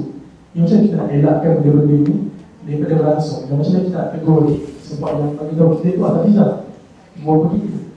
Tapi kita kan macam berapa umur, berapa kan tak tegur. So macam mana kita bagi tahu itu salah, dan juga nak berapa betul dalam seksi yang 30-40 tahun. Terima kasih. Kepada siapa tadi soalan? Sorry. Jadi Itu sama. Kalau ada tak puas hati orang yang tidur. Jadi macam mana soalan dia? Macam mana nak betulkan perkara dulu? Bismillah. Salah satu konflik besar dalam bidang ilmu hadis ni adalah berlakunya kesilapan dalam menisbahkan satu-satu kata-kata tu. Ke sinilah kita kata benda ni berlaku tanpa sengaja. Orang zaman kita, kalau dia dengar satu kata-kata hikmah, maybe kata-kata hikmah tu entah siapa punya, entah Pluto punya, Socrates punya, dia akan kata Nabi telah bersabda. Seolah-olah semua kata-kata baik kat dunia ni semua dia nak cakap Nabi yang cakap. Maka di sini kita ada isu di mana seringkali kata-kata hikmah itu mungkin daripada sahabat, mungkin daripada tabi'in, mungkin daripada ulama, mungkin daripada tokoh-tokoh ahli hikmah, tiba-tiba disandarkan kepada Nabi. Contoh, ada satu kata-kata biasa kita dengar, al-ma'idatu baitud da'. Maksudnya apa? Perut itu adalah ibu kepada penyakit, rumah kepada penyakit, yang makanan itu adalah punca kepada banyak penyakit. Okey, ini adalah kata-kata seorang ahli hikmah, tetapi seringkali disalah nisbah, dinisbah pada Nabi SAW. Ada satu lagi contoh lain yang biasa berlega juga di kalangan ulama-ulama dalam bidang tasawuf. Kata-kata yang berbunyi, man arafa nafsahu arafa rabbahu. Siapa mengenal dirinya sendiri, maka dia akan mengenal Tuhannya. Ini bukan kata-kata Nabi. Ini adalah kata-kata yang dinisbahkan kepada seorang ulama, Yahya bin Mu'az Ar-Razi. Satu lagi kata-kata yang begitu famous sekali, hasibu anfusakum qabla an tuhasabu. Muhasabahlah diri kalian sebelum kalian dimuhasabah. Hitunglah diri kalian sebelum kalian dihitung. Ini kata-kata Sayyidina Umar bin Al-Khattab. Orang biasa baca kok qala Nabi, qala Nabi, qala Nabi. Jadi termasuk dalam kategori ini juga an-nadhafatu minal iman. Itu mungkin kata-kata si fulan tersalah nisbah kepada Nabi, dan ini tidak membuktikan bahawa kata-kata itu mesti salah. Betul tak? Banyak penyakit punca daripada makanan. Siapa ada gout dia tahulah. Siapa ada darah tinggi, siapa ada kencing manis, siapa ada kolesterol, semua bab makanan. Betul tak? Siapa yang mengenal diri dia, dia akan kenal Allah. Siapa mengenal dirinya yang tidak berupaya, tidak ada sebarang daya kekuatan, dirinya langsung tak ada apa-apa kekuatan, maka dia akan memahami bahawa Allah adalah Tuhan yang maha berkuasa. Berjalan sana, berjalan sini, buat perkara itu, buat perkara ini, itu semua kekuasaan dan kekuatan daripada Allah. Pada saat kita sedar lemahnya diri kita, kita akan sedar besarnya kekuasaan Allah. Betul lah kata-kata tu, tapi dia bukan kata-kata Nabi. An-nadhafatu minal iman, kebersihan sebahagian daripada keimanan. Betul kata-kata tu. Berapa banyak hadis-hadis Nabi pesan tentang kebersihan. Tapi kata-kata itu tadi, an-nadhafatu minal, bukan daripada Nabi. Adapun kata-kata as-sabihatu tamna'ur rizqa, ini satu hadis. Tidur pada waktu pagi ni menghalang rezeki. Kata-kata ni actually ada khilaf. Dalam kitab Al-Maqasidul Hasanah, Imam Sakhawi, beliau mendatangkan hadis-hadis yang menyokong pandangan bahawa ini bukan hadis palsu secara jazam. Dan beliau menukilkan juga beberapa hadis yang lebih kurang. Saya teringat satu hadis yang dinukilkan oleh Imam Sakhawi dalam kitab tadi, apabila seorang berilmu tidur selepas solat subuh, itu menyebabkan arasy Allah bergegar. Kan? Jadi siapa-siapa yang selalu tidur pagi itu minta bertaubatlah cepat. Okey. Itu tentang hadis as-sabihah tamna'ur rizq. Begitu juga hadis yang menyebut tentang larangan tidur lepas asar. Kita kalau masuk deep sikit, kita akan tengok dalam ilmu bahasa Arab, semua tidur-tidur pada waktu yang berlainan ni ada nama-nama yang spesifik. Tidur lepas subuh ada nama dia. Tidur sebelum zuhur ada nama dia. Tidur lepas asar ada nama dia. Tidur lepas isyak ada nama dia. Tidur lepas subuh nama dia failulah. Tidur sebelum zuhur ada nama dia qailulah, yang biasa kita dengar. Tidur lepas asar dengan lepas isyak, nanti korang cari sendiri, saya tak ingat. Tapi semua ni ada terkaitan dengan hukum dan juga hadis-hadis lah. Okey. So dalam keadaan macam ni, kita kalau boleh perbetulkan. Oh ini bukan kata-kata Nabi, ini kata-kata ulama. Kita betulkan, oh ini kata-kata sahabat, bukan kata-kata Nabi. Kita betulkan, benda tu tak salah pun. Tapi sebelum memperbetulkan tu, senjata kita satu je, ilmu lah. Kita kenalah ada ilmu, kita kenalah ada pengetahuan. Kita pernah study, kita pernah belajar, kita pernah dengar. Ini nak perbetulkan mak ayah kita, rupa-rupanya dia lagi power daripada kita. Kita kata, ini bukan kata-kata Nabi. Dia pula bawa hujah, takhrij hadis lagi. Sudah. Jadi bila berbicara, memperbetulkan orang, tak ada masalah, dengan syarat kita ada ilmu yang mencukupi untuk memperbetulkan orang. Wallahu a'lam. Terima kasih banyak Ustaz Tariq. Jadi ada soalan lagi ke? Soalan. Dia dah buat sini untuk mengikuti. Jadi saya kira cukup. Dua soalan satu diberikan kepada ahli panel. Sebelum saya silakan kembali kepada Tuan Guru Simandin, saya akan beri ruang kepada setiap ahli panel kita untuk memberikan ringkasan dan kesimpulan daripada tajuk kita pada malam ini dalam 5 minit. Jadi saya persilakan pertama Ustaz Tariq untuk memberikan kesimpulan. Bismillahirrahmanirrahim. Walaupun program ni namanya duduk sejenak, tapi dah 2 jam dah kita duduk. Tak boleh nak panjang-panjang. Bukan sejenak lagi dah ni. Ya. Alhamdulillah, ala kulli hal. Saya tertarik dengan satu perkara yang Dr. Azan sebut tadi berkenaan dunia ilmu hadis ni. Dia ni seolah-olah satu dunia yang terasing, terpinggir. Bukanlah kata boykot, not boykot lah, tapi tidak mendapat perhatian yang selayaknya. Saya teringat satu pengalaman saya masa saya dijemput oleh TV Hijrah untuk menyampaikan program 40 Kalam Junjungan. Ini dah masuk musim ke-6. Ini selama 4 tahun berturut-turut saya keluar dekat TV Hijrah. Bila saya nak minta berundur, jawapan yang TV Hijrah bagi, dia kata jangan berundur sebab kami tak ada pengganti. Lepas tu ada satu lagi program, dia nak buat program Hadis 114. Jadi penerbit dia minta ke saya, minta cadangan nama-nama. Siapa tokoh-tokoh ilmuwan-ilmuwan hadis yang boleh kita panggil untuk isi program hadis ni dalam TV Hijrah ni. Subhanallah, saya mencari orang-orang yang boleh dikedepankan untuk menyampaikan ilmu hadis daripada aliran sederhana. Ilmu hadis ni ada aliran keras, ada aliran sederhana. Dalam apa kata orang, dalam media sosial, kita tak dapat nak kedepankan aliran yang keras-keras ni. Kan semua bidah masuk neraka belakang. Jadi kami kena kedepankan aliran yang sederhana lah. Serius saya kata, saya tengok terlalu sedikit wakil-wakil daripada aliran sederhana ni yang dapat dikedepankan. Dapatlah nama-nama antaranya Dr. Azam dan sebagainya.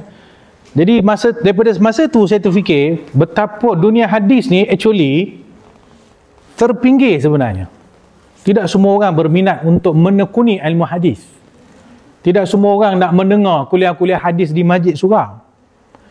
Dalam tengah-tengah keterpinggiran ilmu hadis ini, bila datangnya program-program seperti ini, dia menjadi satu program yang sangat bagus. Sangat bagus. Membuktikan ilmu hadis ini masih terpinggir ni. Cuba tengok dengan kepesatan ilmu pengetahuan di negara kita ni, dengan ChatGPT, dengan Gemini, dengan DeepSeek, dengan teknologi, dengan TikTok, dengan YouTube, dengan Twitter, dengan Facebook, bayangkan masih ada lagi dalam kalangan masyarakat kita golongan inkar sunnah, menolak total hadis Nabi, nak pegang Quran sahaja. Ini membuktikan ilmu hadis ni masih perlu kepada usaha untuk dikembangkan. Bayangkan masih ada dalam masyarakat kita golongan yang menyamakan hadis dhaif dengan hadis palsu, duduk masuk tong sampah. Hadis dhaif tak boleh pakai, cukup hadis sahih saja. Ini punya ramai dalam masyarakat kita yang masih tak faham. Bayangkan masih berlegar lagi macam-macam hadis palsu dalam masyarakat kita. Sila hari bulan kita student belajar di Islamic University pun mungkin kita pernah dengar ataupun kita pernah terbaca ataupun kita sendiri pernah sebarkan hadis-hadis palsu tanpa sengaja. Ini semua membuktikan apa?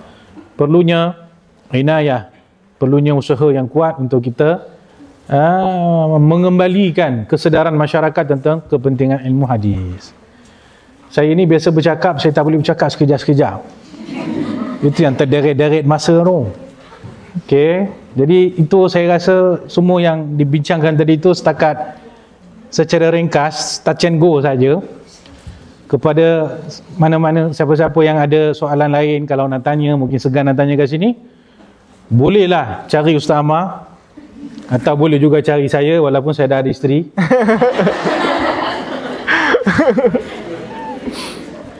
Kebetulan ya, Zaujah Dr. Azam daripada kuliah IBF. Zaujah saya daripada ICOL. Cuba teka siapa lagi kesian antara saya dengan Dr. Azam. Saya kahwin dengan peguam. Kalau wanita yang biasa takkan mengaku salah, bayangkan peguam. Ya. Nasib baik tak ada live hari ni, itu recording je, jadi bolehlah ngumpat sikit. Salah satu rezeki orang dah berkahwin ni, dapat mengumpat isterinya. Cuba yang tak ada kahwin, boleh ngumpat isteri? Okey. Recording nanti tolong cut tolong cut. Tak masuk rumah aku kan. Jadi kalau ada apa-apa soalan, perlukan penjelasan apa semua, bolehlah berhubung ya. Saya pun menumpang rasa gembira lah ada program macam ni di tengah-tengah UIA ni. Di luar daripada IRK banyaklah program-program macam ni sebab bidang dia kan. Jadi luar daripada IRK ada anjuran program macam ni, agak menarik perhatian dan menggembirakan lah. Itu sajalah, minta maaf kalau tak dapat nak cerita banyak. Sekadar itu, Assalamualaikum warahmatullahi wabarakatuh. Ustaz Farid, kemudian ringkasan daripada pembimbing kita yang kedua, Ustaz Azam, silakan. Okay, Allahumma salli ala sayyidina Muhammad. Saya cakap seperti apa yang Ustaz Tariq cakap. So awak ambil lah apa yang Ustaz Tariq cakap, sebab itu sama macam apa yang akan saya cakapkan. Okay. Berkenaan tentang soalan tadi, berkenaan tentang saya punya huraian berkenaan tentang apa tadi, 5 malam mustajab tu, sebenarnya hadis tersebut ataupun nas tersebut dikeluarkan oleh Ibnu Asakir dalam tarikh Dimashq, dan dia menisbahkan kepada Nabi SAW, dan ada salah seorang daripada perawi tersebut dihukumkan sebagai kadzab. Kemudian dekat Al-Baihaqi dalam Syu'abul Iman ada dua tempat, yang mana satu tempat majhul ain, lepas tu kemudian selepas tu ada dua orang yang digelarkan dhaif. Okey, dihukumkan dhaif. Ala kulli hal, macam apa saya sebut tadi, mungkin Imam Syafi'i meletakkan di dalam kitabnya itu ayat tersebut berdasarkan pertaburan dalil-dalil yang lain menguatkan Rajab ada fadilat dia, nisfu Sya'ban ada dalil ada fadilat dia, dan juga yang lain-lain. Wallahu a'lam. Baik, untuk nasihat yang terakhir, elakkan kita ni saya tak tahulah ramai IRQ ataupun fact lain, elakkan cuba sedaya upaya untuk kita tidak berlaku tawarrud, iaitu kita sentiasa repeat. Kita cuba cek sekali-sekala apa yang diucapkan. Kalau awak dah ada kemampuan, awak dah ada skill, cuba cek. Tapi janganlah cek guna ChatGPT, Gemini, lepas tu rasa diri terpaling AI, terpaling alim. Tidak. Perlukan kita panggil etika. Ketika tu yang kita ada etika AI tu, kita kena macam ni ke? Kita tak pasti. Tanya orang pakar bidangnya. Ustaz Ammar, Ustaz Tariq. Okey. Untuk supaya kita kita panggil, kita tak hanya menukilkan sebab apa ustaz suruh, ustaz cakap, sebab apa betul mak ayah cakap. Jadi cuba untuk kita keluar daripada kepompong yang selesa. Okey. Jadi macam apa yang Ustaz Tariq cakap tadi, dia boleh mengumpat isteri dia ketika ketiadaan. Saya tak mengumpat tuan-tuan, isteri saya ada kat belakang. Jadinya betapa beraninya kita. Tapi tak boleh cakap lebih juga, risau pula kan. Tapi itu je lah yang saya mampu katakan. Cumanya Ustaz Ahmad jangan fikir kahwin dulu, habiskan PhD dulu. Ana habis PhD baru nak kahwin. Okey. Jadinya untuk tahniah sekali lagi untuk Steadfast. Kemudian Majlis nak sebut salah. Majlis Ta'adib An-Nur kerana sudi menjemput saya daripada Universiti Malaya semua. Kalau ada peluang, ruang, kalau anda semua nak berjumpa dengan saya di Universiti Malaya, boleh saja kontak saya. Tapi jangan ramai-ramai lah, penat juga aku nak belanja nanti. Okey, datang seorang-seorang ke, kita sembang untuk mungkin ada benda yang mana tak puas hati apa ustaz cakap. Saya tak suka apa ustaz cakap. Okey. Dan bagi siapa yang berminat dalam bidang hadis, tolong jangan sempitkan bidang hadis itu hanya awak seorang sahaja yang betul. Cuba buka sikit kita panggil spektrum tu, untuk terima pandangan orang lain. Sebab dalam hadis pun spektrum berbeza, sehingga saya buat hipotesis. Saya tak buktikan lagi hipotesis tersebut. Sebenarnya ulumul hadis ini dia bukan jalur ahli hadis satu je, macam Ibn Salah sampai Ibn Hajar sahaja. Saya percaya, dan saya tak buktikan lagi, hipotesis baru, setiap mazhab ada usul hadis tersendiri, dan benda tu belum dikeluarkan lagi. Cumanya sebab saya dah masuk university research, bila nak minta grant, bukan grant rumah, grant duit orang taja kita punya research. Sebab nak buat research ni bukan mudah tuan-tuan, perlukan kos. Nak dapatkan human resource, nak suruh student carikan kita bahan, kita perlukan ramai student.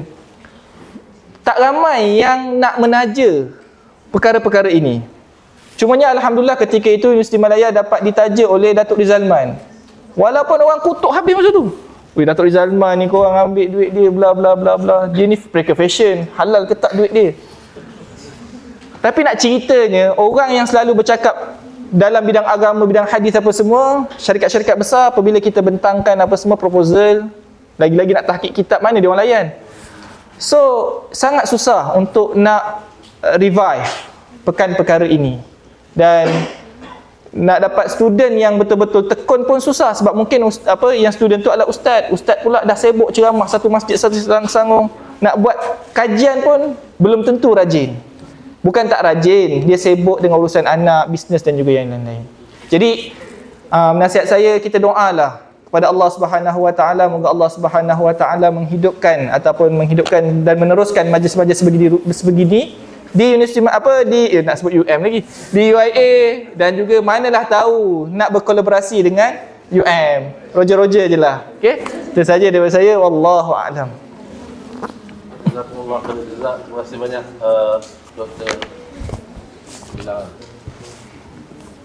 Fadal, khud. Terima kasih banyak ucapkan kepada Dr. Azhar atas kesimpulan dan nasihat tadi. Maka dengan itu habis sudah sesi baru kita pada ini. Terima kasih Jazakumullah khairan saya ucapkan kepada kedua-dua ahli panel Ustaz Khalid dan Dr. Azhar. Juga terima kasih kepada semua hadirin anda, pada sisi yang sudi datang meluangkan sehingga ke akhir ini, walaupun terlalu sikit daripada itu, saya mohon maaf selaku moderator. Maka dengan ini selesai dan sudah forum kita, insyaAllah ada rezeki seperti mana yang disebutkan oleh ahli kita, ada rezeki kita akan buat lagi pada akan datang, insyaAllah. Maka dengan itu saya sudahi tugas saya sebagai moderator pada soalan ini, dan saya serahkan kembali kepada tuan pengurusi majlis.